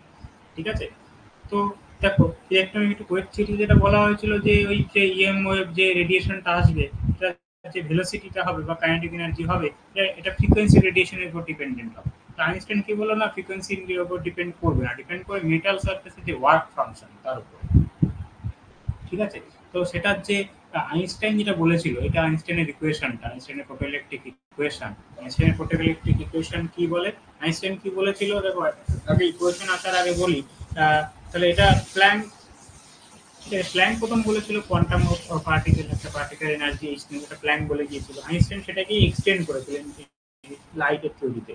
তো কি করেছিল যে লাইট তো এসে ইলেকট্রোম্যাগনেটিক ওয়েভ মুভ করে, আইনস্টাইন বলেছিল যে সেটা ওকে এসে ওয়েভ মুভ করে, কিন্তু সেই ওয়েভটা ফোটন কণার সোর্স। ঠিক আছে, তাহলে এই কোয়ান্টাম অফ যে ইএম ওয়েভ সেটাকেই ফোটন বলা হয়। ঠিক আছে, যদি ফোটন, ফোটনটা কি বলা হয়, এটা তো EM wave basically, electromagnetic wave. তাহলে ইলেকট্রোম্যাগনেটিক ওয়েভের যে কোয়ান্টাম যে পার্টিকেলটা হবে এটা হচ্ছে গিয়ে ফোটন। তাহলে এতক্ষণ ধরে যে এইচ নো এগুলো বলছিলাম যেগুলো একটা ফোটন কোন এনার্জি। ঠিক আছে, তা এইবার ফটো ইলেকট্রিক ইকুয়েশনটা কিভাবে আসে দেখো, এখানে এইচ নিউটা কি, এইচ নিউটা হচ্ছে যে ওই ইনসিডেন্ট টিএম রেডিয়েশনের যে এনার্জিটা, নিউটা হচ্ছে যে ইনসিডেন্ট রেডিয়েশনের ফ্রিকোয়েন্সি। আর এই যে ফাই জিরো, ফাই জিরোটাকে বলা হয় হচ্ছে work function, work function of metal. মানে যে মেটালের উপরে ইএমএফটাকে ফেলা হচ্ছে। ঠিক আছে, তাহলে ওই বিষয়টাকে, তাহলে কি হবে সেখান থেকে একটা ইলেকট্রনকে মুভ আউট করতে গেলে দেখো ইলেকট্রনটা তো মেটালের সাথে বাউন্ড আছে, তাহলে সেই বাউন্ড ইলেকট্রনটাকে সারফেস থেকে আলাদা করতে করতে গেলে সাম অ্যামাউন্ট অফ এনার্জি তোমাকে দিতে হবে, তবে সেটা সাম অ্যামাউন্ট অফ ভেলোসিটি নিয়ে মুভ করবে। তাহলে যে মিনিমাম অ্যামাউন্ট অফ এনার্জি দিলে ইলেকট্রনটা মেটাল সারফেস থেকে সেপারেট আউট হবে সেটাকেই ওয়ার্ক ফাংশন বলা হয়, ওয়ার্ক ফাংশন অফ মেটাল। ঠিক আছে, তাহলে তারপরে যেটা কি হবে, ওয়ার্ক ফাংশন এবার যদি তোমার এনার্জিটা ওয়ার্ক ফাংশনের থেকে বেশি হয় তাহলে কি হবে, ইলেকট্রনটা ওর থেকে বেরোবে, তারপরে যে বাকি যে এনার্জিটা থাকবে সেই এনার্জিটা এই ইলেকট্রনের কাইনেটিক এনার্জিতে কনভার্ট হয়ে যাবে। এই যে half of M V max square এটা হচ্ছে kinetic energy of electron, kinetic energy of electron কত, half of M V square. ঠিক আছে, এখানে ভি ম্যাক্স মানে কি, ম্যাক্সিমাম এই পর্যন্ত এই ভেলোসিটি পর্যন্তই যেতে পারে, তার বাইরে যাবে না। তার কারণ সাম অ্যামাউন্ট অফ এনার্জি কোথায় লস হয়ে গেছে দেখো, টোটাল এনার্জি কত নিয়ে এসেছিল, এইচ নিউ এনার্জি নিয়ে এসেছিল এম রেডিয়েশনটা। সেই এনার্জিটা কি হলো, প্রথমে ওয়ার্ক ফাংশনের একটা ইলেকট্রনকে মুভ আউট করতে গেলে ওয়ার্ক ফাংশনের ইকুয়াল এনার্জি এখানে লস হবে, সেই ইলেকট্রনটা ওই সারফেস থেকে বেরিয়ে এলো, মেটালের সারফেস থেকে। তারপরে যে রিমেইনিং এনার্জিটা পড়ে থাকবে সেই রিমেইনিং এনার্জিটা কি হবে না, ইলেকট্রনের কাইনেটিক এনার্জি হিসাবে, তাহলে সেই পরিমাণ এনার্জিটা কি হবে, কাইনেটিক এনার্জিতে চলে যাবে। ঠিক আছে, এইবার এইটাকে ফাইটাকে লেখা হয় H new zero in terms of planks hypothesis. এই নিউ জিরোটাকে কি বলা হয়, নিউ জিরোটা হচ্ছে থ্রেশহোল্ড ফ্রিকোয়েন্সি, মানে মিনিমাম কত ফ্রিকোয়েন্সি রেডিয়েশন দিলে তবে একটা ইলেকট্রনের সারফেস থেকে বেরোবে। ঠিক আছে, সেটাকেই থ্রেশহোল্ড ফ্রিকোয়েন্সি বলা হয়। আর ওই এনার্জি এইচ নিউ জিরো সেটা হচ্ছে ওয়ার্ক ফাংশন। তাহলে ওয়ার্ক ফাংশনটা বোঝা গেল কি, ওয়ার্ক ফাংশন যদি minimum amount of energy, radiation energy লাগবে যে একটা ইলেকট্রনকে একটা মেটালের সারফেস থেকে বার করতে, বা সারফেসটা ইলেকট্রনটা তো মেটালের সাথে বাউন্ড আছে তাই না, এটাকে বলা হয় যে ডিসলজ অ্যান ইলেকট্রন কোনো মেটাল সারফেস। মানে একটা ইলেকট্রনের সারফেস থেকে একটা মেটালের সারফেস থেকে একটা ইলেকট্রনকে ডিসলজ করে দেওয়া, মানে তার সারফেস থেকে একটা ইলেকট্রনকে মুভ আউট করা। তো এইটা হচ্ছে ওয়ার্ক ফাংশন। তাহলে সেটা যদি in terms of planks hypothesis করা হয়, তাহলে সেটা ইন টার্মস অফ একটা কোয়ান্টাম প্রোটন, তার মানে এইচ নিউ জিরো তার এনার্জিটা, এই নিউ জিরোটাকে বলা হয় থ্রেশহোল্ড ফ্রিকোয়েন্সি। মানে মিনিমাম যত ফ্রিকোয়েন্সি ওলা এনার্জি, যত ফ্রিকোয়েন্সি রেডিয়েশন করলে একটা সারফেস থেকে ইলেকট্রন মুভ আউট হবে, এইভাবে গিয়ে সেটার কি বলে থ্রেশহোল্ড ফ্রিকোয়েন্সি। ঠিক আছে, আর নিউটা হচ্ছে ফ্রিকোয়েন্সি রেডিয়েশন, তুমি এক্সটার্নাল যে ফ্রিকোয়েন্সি রেডিয়েশনটা দিয়েছো এটাই হচ্ছে কি বলে ফ্রিকোয়েন্সি রেডিয়েশন।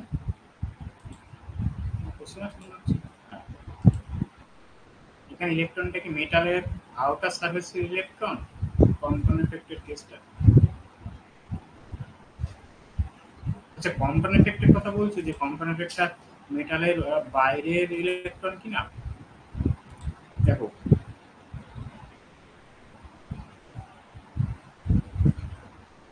হ্যাঁ, কম্পাউন্ড এফেক্টের ক্ষেত্রে কিন্তু যে টার্গেট এলিমেন্ট সবসময় মেটাল হতে হবে সেরকম কিন্তু নেসেসারি নয়। ঠিক আছে, দেখো কার্বন কিন্তু, ঠিক আছে, কার্বন একটা কন্ডাক্ট, মানে এমন একটা সারফেস নিতে হবে যেখানে ফ্রি ইলেকট্রন আছে। এবার তুমি যদি সেখানে অন্য কিছু নিয়ে নাও, তাহলে সেক্ষেত্রে কিন্তু স্ক্যাটারিং যে ফেনোমেনাটা হবে এটা কিন্তু খুব ডিফিকাল্ট হবে, তোমাকে এনার্জিটা অনেক বেশি নিতে হবে। ঠিক আছে, এবার মেটালের ক্ষেত্রে যেটা সুবিধা, মেটালের ক্ষেত্রে ফটোইলেকট্রিক এফেক্ট কেন হলো, কারণ মেটালের ক্ষেত্রে প্লেনটি অফ ফ্রি ইলেকট্রন আছে। ঠিক আছে, মানে ইলেকট্রন গুলো লুজলি বাউন্ড, মানে some amount of H news দিলেই একটা ইলেকট্রন মুভ আউট হয়ে যাবে। ঠিক আছে, কিন্তু যদি অন্য কোনো সিস্টেম নেওয়া হতো মেটালের বদলে, যেখানে নাম্বার অফ ইলেকট্রন কম আছে, তাহলে কোর রিজিয়নের ইলেকট্রনকে বাইরে বার করতে গেলে বেশি অ্যামাউন্টের এনার্জি দিতে হবে। ঠিক আছে, ইন টার্মস অফ এনার্জিতে কনসিডার করো, তাহলে জিনিসটা বুঝতে পারবে। তাহলে সারফেস থেকে বেরোচ্ছে না কোর রিজিয়ন থেকে বের, যেটা ডিপেন্ড করবে টার্গেটের যে কোন ধরনের টার্গেট নেওয়া হয়েছে। ফটোইলেকট্রিক এফেক্ট কিন্তু সবসময় মেটাল দিয়েই বোঝা যাবে, কারণ মেটাল ছাড়া ইলেকট্রনের তো কনসেপ্ট নেই। আগে ওই পড়িয়েছিলাম না কন্ডাক্টর, ডাইলেকট্রিক, ওই জিনিসগুলো।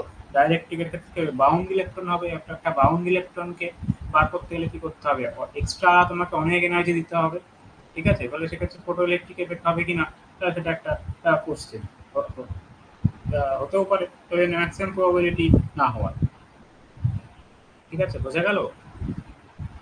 তাহলে সেক্ষেত্রে ওয়ার্ক ফাংশনটা এত বেশি হবে যে তুমি এইচ নিউ দিয়ে ওয়ার্ক ফাংশনটা বার করতে করতে তারপরে আর কোনো এনার্জি পড়েই থাকবে না, যে ইলেকট্রনটা একটা কাইনেটিক এনার্জি গেইন করবে। বোঝা গেল?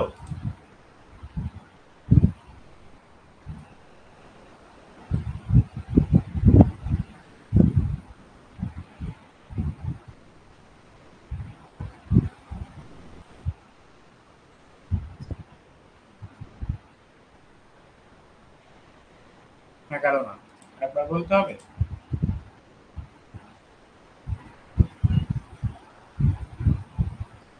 দেখো একবার বলতে হবে কি? Yes.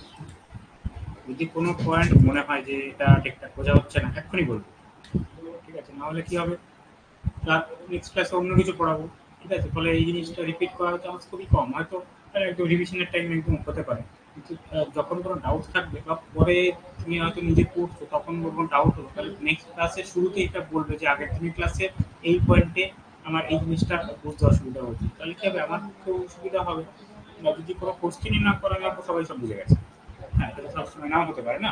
কোশ্চেন করবে, এর মধ্যে কোনো ভুল নেই। সবাই যে সবসময় এক চান্সে সবাই বুঝে নিতে হবে এমন কোনো কথা নেই। হ্যাঁ, এটা বুঝতে পারো, সেই জন্যই তো আহ, এত সুযোগ করা হয়েছে। ঠিক আছে, তো বাকিটা বুঝতে পেরেছো তো? বাকিরা কিন্তু রেসপন্স করতে পারো যদি কোনো ইকুয়েশনে কোথাও বুঝতে অসুবিধা হয়।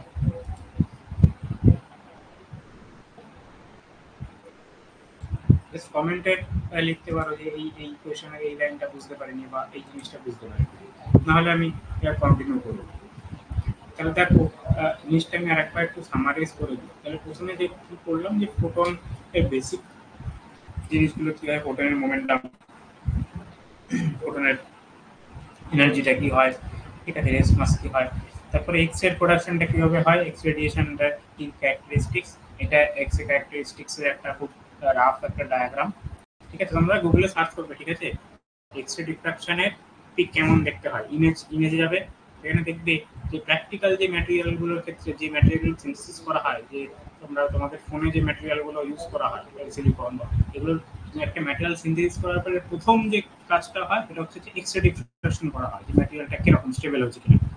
ঠিক আছে, তাহলে সেখানে এক্স রে কিন্তু হিউজ অ্যাপ্লিকেশন। ঠিক আছে, যারা ফার্দার কেমিস্ট্রি বা ফিজিক্স পড়ছে তারা জানো এক্স রে যে কোনো এক্সপেরিমেন্ট শুরু করার আগে এক্স রে দিয়ে আগে ম্যাটেরিয়ালটা চেক করা হয়, ম্যাটেরিয়ালটা এক্স রে ডিফ্রাকশন কেমন এসেছে। তাহলে এটা একটা খুব খুব পাওয়ারফুল টুল যে ম্যাটেরিয়ালের একদম ভেতর পর্যন্ত অ্যানালাইজ করে যেতে পারে যে এক্স রে দিয়ে কি কি করা যায়। এক্স রে ক্যারেক্টারিস্টিক্স এর দুটো স্পেকট্রাম হয়, কন্টিনিউয়াস স্পেকট্রাম, ক্যারেক্টারিস্টিক স্পেকট্রাম। তো ক্যারেক্টারিস্টিক স্পেকট্রাম কিসের উপর ডিপেন্ড করবে, যে টার্গেট অ্যাটমের টার্গেট অ্যাটমটা কেমন, এটা ম্যাটেরিয়ালের ক্যারেক্টারিস্টিক্স। আর কন্টিনিউয়াস স্পেকট্রাম তো বললাম যে ওটা ভোল্টেজের উপর ডিপেন্ড করবে, যত ভোল্টেজ বাড়াতে থাকবে তার ইন্টেন্সিটি আস্তে আস্তে বাড়তে থাকবে। এবার ইন্টেন্সিটিতে যে পিকগুলো পাবে কে আলফা কে বিটা, এটা ডিপেন্ড করবে যে কোন অরবিটাল থেকে ইলেকট্রনটা মুভ আউট হয়েছে বা কোন অরবিটাল থেকে সেই ভ্যাকেন্ট পজিশনটা ফিল হয়েছে।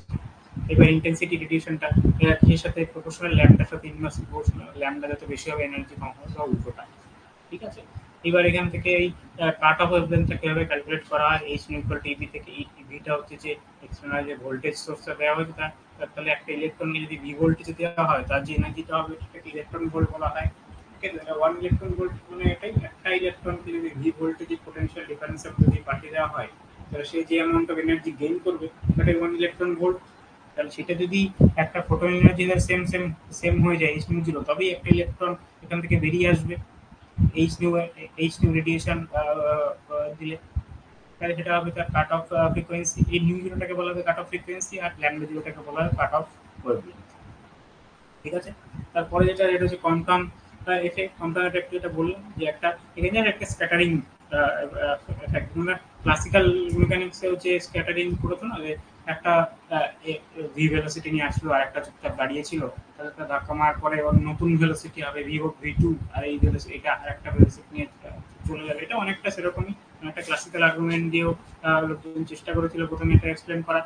ঠিক আছে, তাহলে কি হবে, একটা এনার্জি নিয়ে আসবে, একে ধাক্কা মারে এই ইলেকট্রনটা রিকয়েল করে যাবে, আর বাকি রিমেইনিং ইনসিডেন্ট রিমেইনিং ফোটনটা এনার্জি নিয়ে বেরিয়ে যাবে। তাহলে এই সামাউন্ট অফ এনার্জি এদিকে লস হয়ে গেছে, তাহলে যে স্ক্যাটার ফোটনটা হবে এনার্জিটা অবভিয়াসলি ইনসিডেন্ট এনার্জির থেকে কম হবে।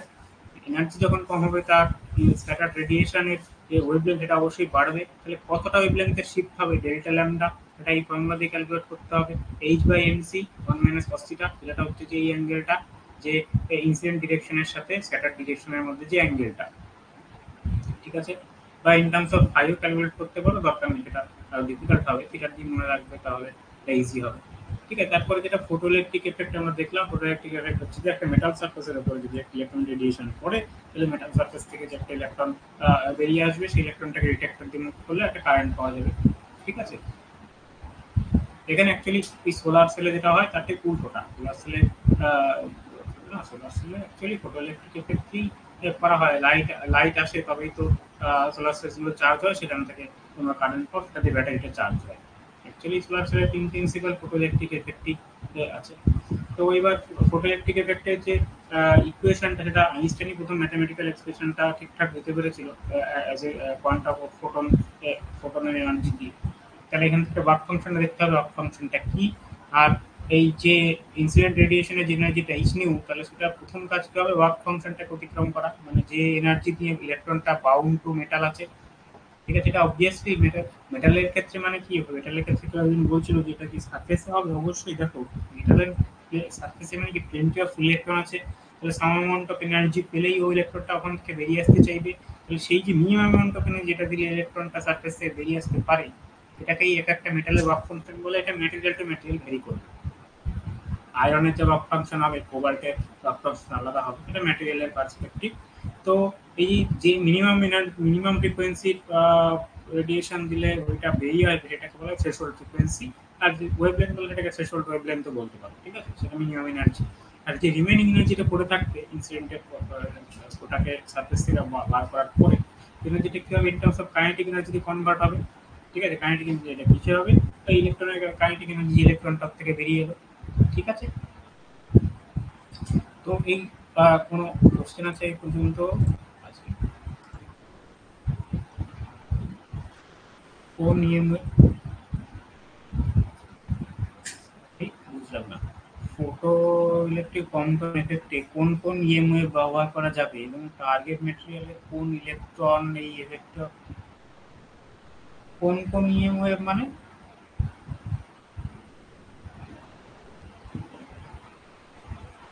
চিপ ওয়েভের প্রকার ইএমএফ তো একটাই হয় কোন ইলেকট্রন এই এফেক্টে অংশগ্রহণ করে কোশ্চেনটা বুঝলাম কোন ইলেকট্রন অংশগ্রহণ করে মানে দেখো ফটোইলেকট্রিক এফেক্টের ক্ষেত্রে যে কোন ইলেকট্রনটা ওর থেকে বেরোবে তাহলে সেটা হবে সেটা ডিপেন্ড করবে এই এনার্জির উপরে তাহলে যে ইলেকট্রনের ওয়ার্ক ফাংশনটা এর থেকে বেশি হবে সেই ইলেকট্রনটা বেরিয়ে যাবে ঠিক আছে যদি এমন কোনো রেডিয়েশন দাও যে তার ওয়ার্ক ফাংশনের থেকেও এনার্জি এইচটা কম তার মানে ইলেকট্রনটা সারফেস থেকে বেরোবেই না তাহলে সেক্ষেত্রে কোনো ফটোইলেকট্রিক এফেক্টই দেখতে পাবে না তাহলে ইলেকট্রন টপ থেকে বেরোবেই না কম্পাউন্ড কাটিং এর ক্ষেত্রে কিন্তু আমি বলছি না যে ওটা সবসময় মেটালই হতে হবে ঠিক আছে কার্বনের ক্ষেত্রেও কিন্তু দেখছি লাইট এলিমেন্ট হলে সব থেকে সুবিধা হয় যে স্ক্যাটারিং মেকানিজমটা দেখানো যদি খুব হেভি এলিমেন্ট হয় তাহলে একটা এক্স রে দিয়ে আসার পরে তো দেখা গেল কোনো মুভমেন্টই হলো না ঠিক আছে একটা যদি খুব হেভি এলিমেন্ট নেওয়া হয় জিঙ্ক বা এই জাতীয় কিছু তাহলে কি হবে এখানে যে ইনসিডেন্ট ফোটন আসে একটা ধাক্কা এদিকে আবার রিকোয়ার হয়েছিল তাহলে এর কোনো মুভমেন্টই হবে না ঠিক আছে সেজন্য এখন একটা লাইট এলিমেন্ট দিয়ে এটা এক্সপেরিমেন্টটা দেখানো হচ্ছে কোন ইএমএফ নিয়ে হলে ওটা কিন্তু ঠিক বুঝলাম না কোন ইএমএফ বলতে কি বোঝাতে চাইছো ইএমএফ তো একটাই হয় ইএমএফ মানে ফোটন কণা স্রোত ঠিক আছে সানলাইট আর ইএমএফ ঠিক আছে light is a transverse electromagnetic wave ওটা ডিপেন্ড করবে যে ইএমএফ এর এনার্জিটা কেমন ফোটন কণা স্রোত যে ইনসিডেন্ট ফ্রিকোয়েন্সিটা নিয়ে এসেছিল ফ্রিকোয়েন্সি রেডিয়েশন ফ্রিকোয়েন্সির উপর ডিপেন্ড করবে অবশ্যই যে ইনসিডেন্ট রেডিয়েশনটা কতটা স্ট্রং ঠিক আছে সেটা হয়তো বলতে চাইছি যে কোন ইএমএফ তার ডিপেন্ড করবে তার ফ্রিকোয়েন্সিটার উপরে এইচ নিউ ফ্রিকোয়েন্সিটা বেশি হবে তার এনার্জিটা কত বেশি হবে ঠিক আছে বোঝা গেল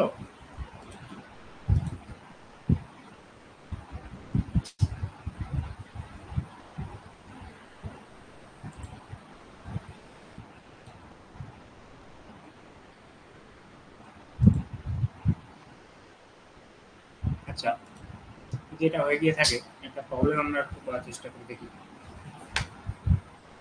প্রবলেমটা এরকম প্রবলেমটা বলছে যে এক্স রে বলে দেওয়া আছে তার ওয়েভলেন্থ ল্যামডা আছে 0.25 millimetre scattered from a block of carbon which calculate the wavelength of X-rays scattered at 0 degree, 90 degree, 180 degree তাহলে এটা একটু চেষ্টা করো দেখি যে আমাকে বলেছে যে ইনসিডেন্ট রেডিয়েশনের ওয়েভলেন্থ দেওয়া রয়েছে কার্বন থেকে স্ক্যাটার্ড হলো ঠিক আছে তাহলে ওয়েভলেন্থ স্ক্যাটার্ড হয়ে যাওয়ার পরে ওয়েভলেন্থ ল্যামডা প্রাইম যেটা এটা বার করতে বলেছে তাহলে প্রথমটা হবে গিয়ে 0 ডিগ্রির জন্য থিটাটা 0 ডিগ্রি তাহলে আমাদের ফর্মুলাটা কি ছিল ডেল্টা ল্যামডা ইকুয়াল টু কি ছিল H by M E C 1 - cos theta সব কিছু ভ্যালু দেওয়া রয়েছে তাহলে ল্যামডা প্রাইমটা বার করো দেখি একটার জন্য করো চেষ্টা করে দেখো দেখি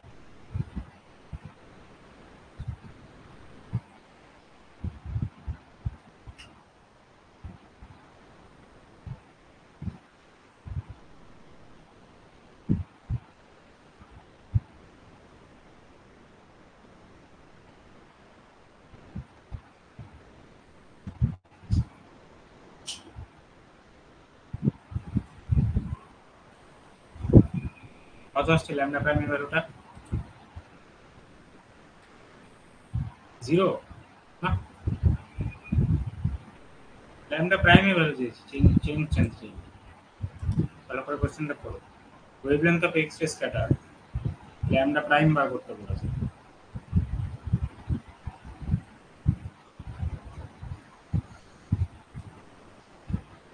ডেল্টা ল্যামডা মানে কি ছিল ডেল্টা ল্যামডা মানে ছিল ল্যামডা প্রাইম মাইনাস ল্যামডা এটা equal to H by M C 1 - cos theta তাহলে ল্যামডা প্রাইম কত হবে H over M C 1 - cos theta plus lambda lambda prime বার করতে বলেছে ডেল্টা ল্যামডা নয়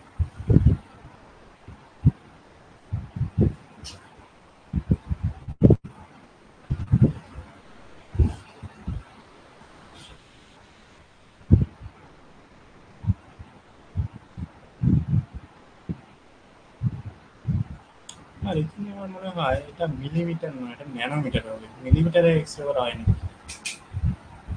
ন্যানোমিটার হবে এটা হয়তো। কোশ্চেনটা ভুল করেছি। এক্সরে ওয়েভলেন্থ ন্যানোমিটার, মিলিমিটারের রেঞ্জে কোনো এক্সরে হয় না। ঠিক আছে, ন্যানোমিটার হবে। ন্যানোমিটার মানে 10⁻⁹। আচ্ছা, এবার বলো তাহলে প্রথমটাকে যখন 0 ডিগ্রি, তখন এর ওয়েভলেন্থের চেঞ্জটা কত হবে? ল্যাম্ডা কত? সেম থাকবে ল্যাম্ডা। বেশ, পরেরটা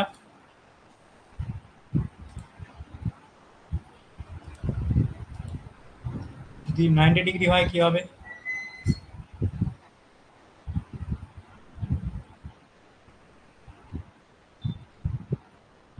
এটা জিরোতে তাহলে এই জিরো, জিরোতে মানে কি cos 0 1, তাহলে এই পার্টটা জিরো, তাহলে lambda prime equal to lambda এরকম হবে।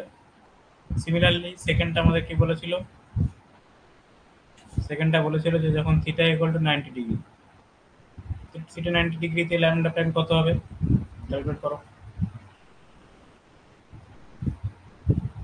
আর 180 তে কত হবে?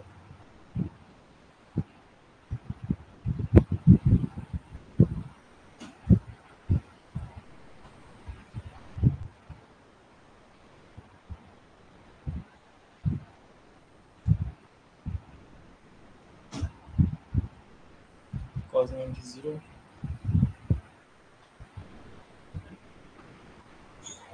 cos 180 ডিগ্রি কত? -1, মানে কি 1 এখানে +1 হবে। এটা ভ্যালু কত আসছে? এইচ এর ভ্যালু জানা আছে, এম এর সব কিছু ভ্যালু জানা, ল্যাম্ডা দেওয়া আছে। তাহলে 90 ডিগ্রিতে ভ্যালু কত আসছে?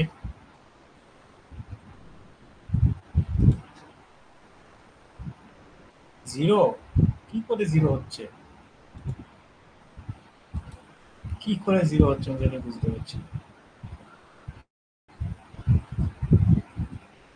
90 ডিগ্রি, থিটা ভ্যালু 90 ডিগ্রি, তাহলে এখানে বসাও, তাহলে এই পার্টটা জিরো, তাহলে কি পড়ে থাকবে এটা?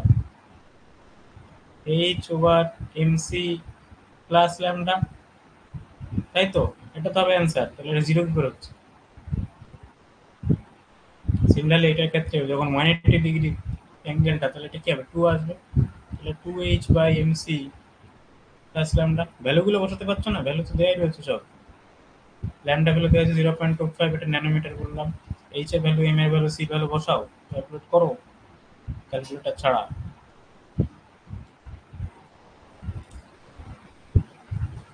ফার্স্ট কেসে ওয়েভলেন্থ শিফট জিরো, হ্যাঁ সে তো অবশ্যই ওয়েভলেন্থ শিফট জিরো, কিন্তু কোশ্চেনটা তো তার নয়। কোশ্চেনটা হচ্ছে calculate the wavelength of X ray scatter. তাহলে স্ক্যাটার্ড ওয়েভলেন্থটা বার করতে হবে। স্ক্যাটার ওয়েভলেন্থ কোনটা ছিল? এখানে দেখো, এই যে এইটা স্ক্যাটার ফোটন ওয়েভলেন্থ কি ছিল? ল্যামডা প্রাইমটা, ল্যামডা ড্যাশটা, এটা বার করতে হবে। শিফট কিন্তু বার করতে বলেনি।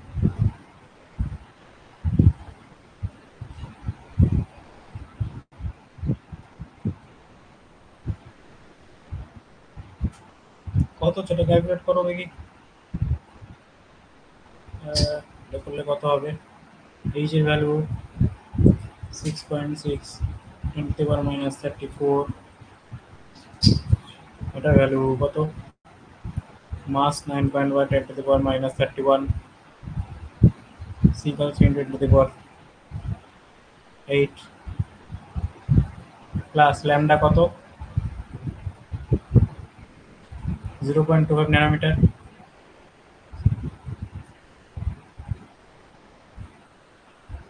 এগুলো সব মিটারে হয়ে গেল, তো সব এসআই ইউনিটে হয়ে গেল।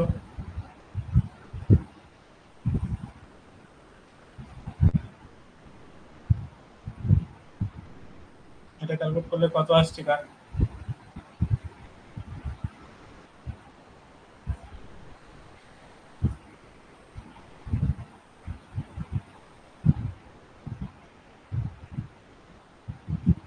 এটা করলে আসছে হচ্ছে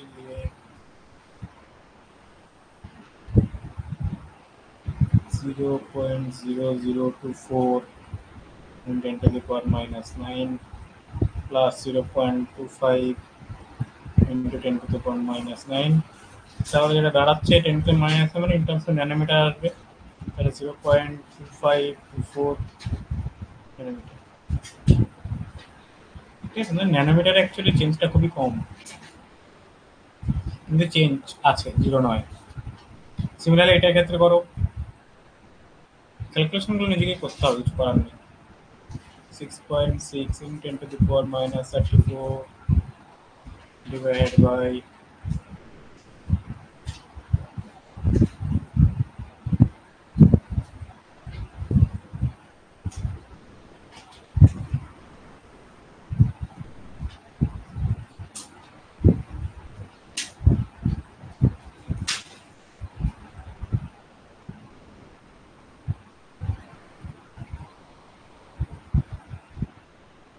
এটা করলে যেটা আসবে সেটা হচ্ছে গিয়ে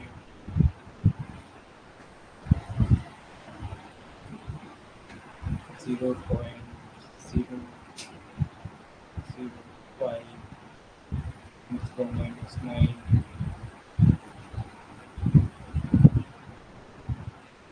তাহলে এটা দাঁড়াবে 0.255 into 10 to the power minus 9, তার মানে 0.255 ন্যানোমিটার। এটা হবে কি অ্যান্সার? ভালো বোঝা গেল? বেশ বেশ, হ্যাঁ। 5.3 কি হচ্ছে? 5.3 তো? হ্যাঁ, যাই হোক, কাছাকাছি আর কি। হ্যাঁ, বেশ বেশ।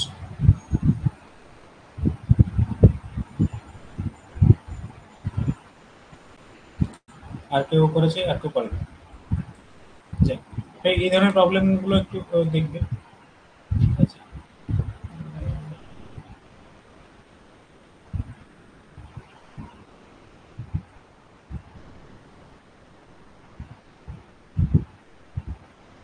এটা জুল পার সেকেন্ড নয়, এটা জুল ইন্টু সেকেন্ড, ঠিক আছে? এই আইনস্টাইনের ফটোইলেকট্রিক ইকুয়েশন থেকে আহ, অনেক কিছু আসতে পারে। তো এখানে যে জিনিসটা একটু পড়তে হবে, এটা আমি বলে দিচ্ছি হয়তো, আরেকবার একটু বলে দিচ্ছি। এটা হচ্ছে যে আহ, ওই কম্পাউন্ড স্ক্যাটারিং আর ফটোইলেকট্রিক এফেক্টের মধ্যে কি ডিফারেন্সটা, ঠিক আছে? এই জিনিসটা একটু দেখবে যে কম্পাউন্ড স্ক্যাটারিং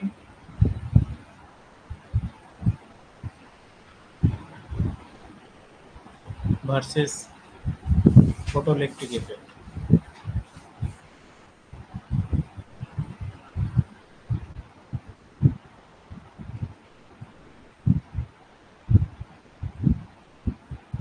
এটার মধ্যে বেসিক কি চেঞ্জ হয়? কোয়ান্টাম স্ক্যাটারিং এ কি হয়? কোয়ান্টাম স্ক্যাটারিং এ যেটা হবে এটা হচ্ছে যে ইনসিডেন্ট লাইটের এনার্জিটা বেশি হতে হবে অবশ্যই, ঠিক আছে? তো আর ফটোইলেকট্রিক এফেক্টের কি হবে? ইনসিডেন্ট লাইটের এনার্জিটা অর্ডার অফ কি বলে ওয়ার্ক ফাংশনে অর্ডার হতে হবে, ঠিক আছে? তাহলে যদি লিখি কোয়ান্টাম স্ক্যাটারিং এর ক্ষেত্রে, কম্পনের ক্ষেত্রে যেটা হতে হবে, কম্পনের ক্ষেত্রে কি হবে? স্ক্যাটারিং হবে, তাই না? তার মানে যে এনার্জি যেটা আসবে সেটা অবশ্যই পাইয়ের থেকে বেশি হবে। পাইটা সাপোজ ওই ইলেকট্রনের বাইন্ডিং এনার্জি ধরে নিলাম, যে যত এনার্জিতে ইলেকট্রনটা bound to that metal surface বা লাইট এলিমেন্টের সারফেস আছে, ঠিক আছে? তবে যখন এই স্নুটা very very greater than phi হবে, তবেই ওটা স্ক্যাটার্ড হয়ে অন্যদিকে চলে যাবে আর ইলেকট্রনটা অন্য একটা ফ্রিকোয়েন্সি নিয়ে রিকয়েল হয়ে যাবে। তাহলে সেটাই তো Compton scattering. But in case of photoelectric effect, ফটোইলেকট্রিকের ক্ষেত্রে কি হয়?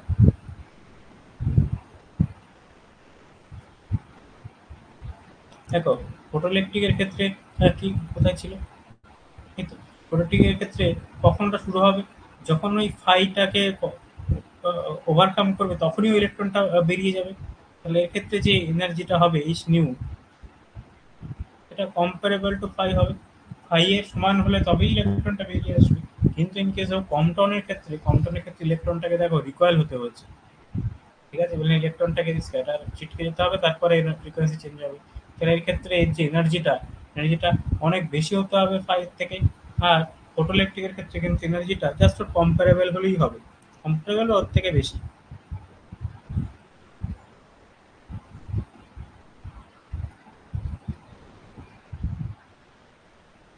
বুঝা গেল? দুটোর মধ্যে কম্প্যারিজনটা কি?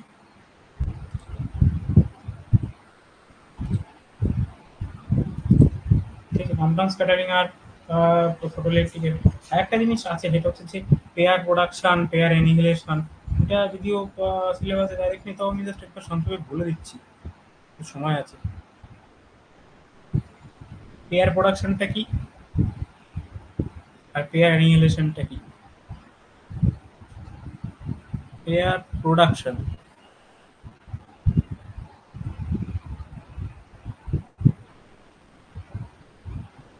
পেয়ার প্রোডাকশনে কি হয়? পেয়ার প্রোডাকশন মানে হচ্ছে একটা ফোটন থেকে একটা ইলেকট্রন পজিট্রনের পেয়ার তৈরি হয়। মানে কি, একটা ফোটন আছে, ফোটন থেকে কি হবে, ইলেকট্রন প্লাস একটা পজিট্রন তৈরি হয়। পজিট্রনটা কি জানো তো? পজিট্রনটা হচ্ছে ইলেকট্রনের অ্যান্টি পার্টিকেল। তাহলে এটা গেল পেয়ার প্রোডাকশন। পেয়ার অ্যানিহিলেশন যদি বলা হয়, পেয়ার অ্যানিহিলেশন হলে কি হবে, যে একটা ইলেকট্রন প্লাস পজিট্রন মিলল, মিলে একটা ফোটন তৈরি হলো। ঠিক আছে? এটা এটা কোথায় হয়? এটা অ্যাকচুয়ালি নিউক্লিয়ার ফিজিক্সে এই জিনিসটা, পেয়ার প্রোডাকশন, পেয়ার অ্যানিহিলেশন জিনিসটা পড়ানো হয়। তো যেহেতু আমি ফোটন নিয়ে এগুলো আলোচনা করছিলাম, বলে এই জিনিসটা একটু জেনে জেনে রাখা দরকার। পজিট্রনটা কি? পজিট্রনটা হচ্ছে অ্যান্টি পার্টিকেল অফ ইলেকট্রন। ইলেকট্রনের অ্যান্টি পার্টিকেল হচ্ছে পজিট্রন। তাহলে একটা ফোটন দিলে যেমন ইলেকট্রন পজিট্রনের পেয়ার তৈরি হয় ফোটন থেকে, ঠিক আছে, বা একটা ইলেকট্রন পজিট্রনের পেয়ারকে যদি জুড়ে দেওয়া হয়, অ্যানিহিলেট করা হয়, ঠিক আছে, তাহলে কিন্তু একটা ফোটন জেনারেট হয়। এর জিনিসটা বলার জন্য বললাম। তাহলে এখানে কি কি জিনিস পড়তে হবে, এটা হচ্ছে যে photo electric effect, Compton effect, ঠিক আছে,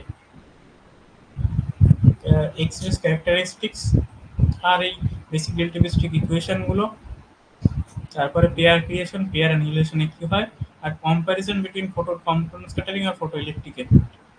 ঠিক আছে, এই জিনিসগুলো দেখলে মোটামুটি মডার্ন ফিজিক্সের এই প্রথম পার্টটা হয়ে যাবে। পরের পার্টগুলো দেখবো সিলেবাস, এই জিনিসগুলো আছে, অ্যাটমিক ফিজিক্সের কিছু কিছু জিনিস আছে, সেগুলো আমরা ধীরে ধীরে আসবো। তো এই অবধি কোনো কোশ্চেন যদি না থাকে, আর কোনো কোশ্চেন আছে এই পর্যন্ত বলতে পারো।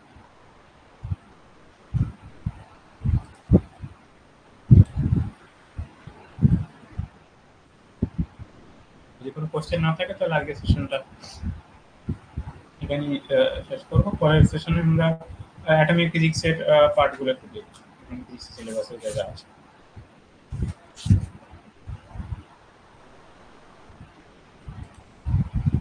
ওকে, ঠিক আছে, এইগুলো একটু দেখবে। নেক্সট ক্লাসে আমরা পরেরটা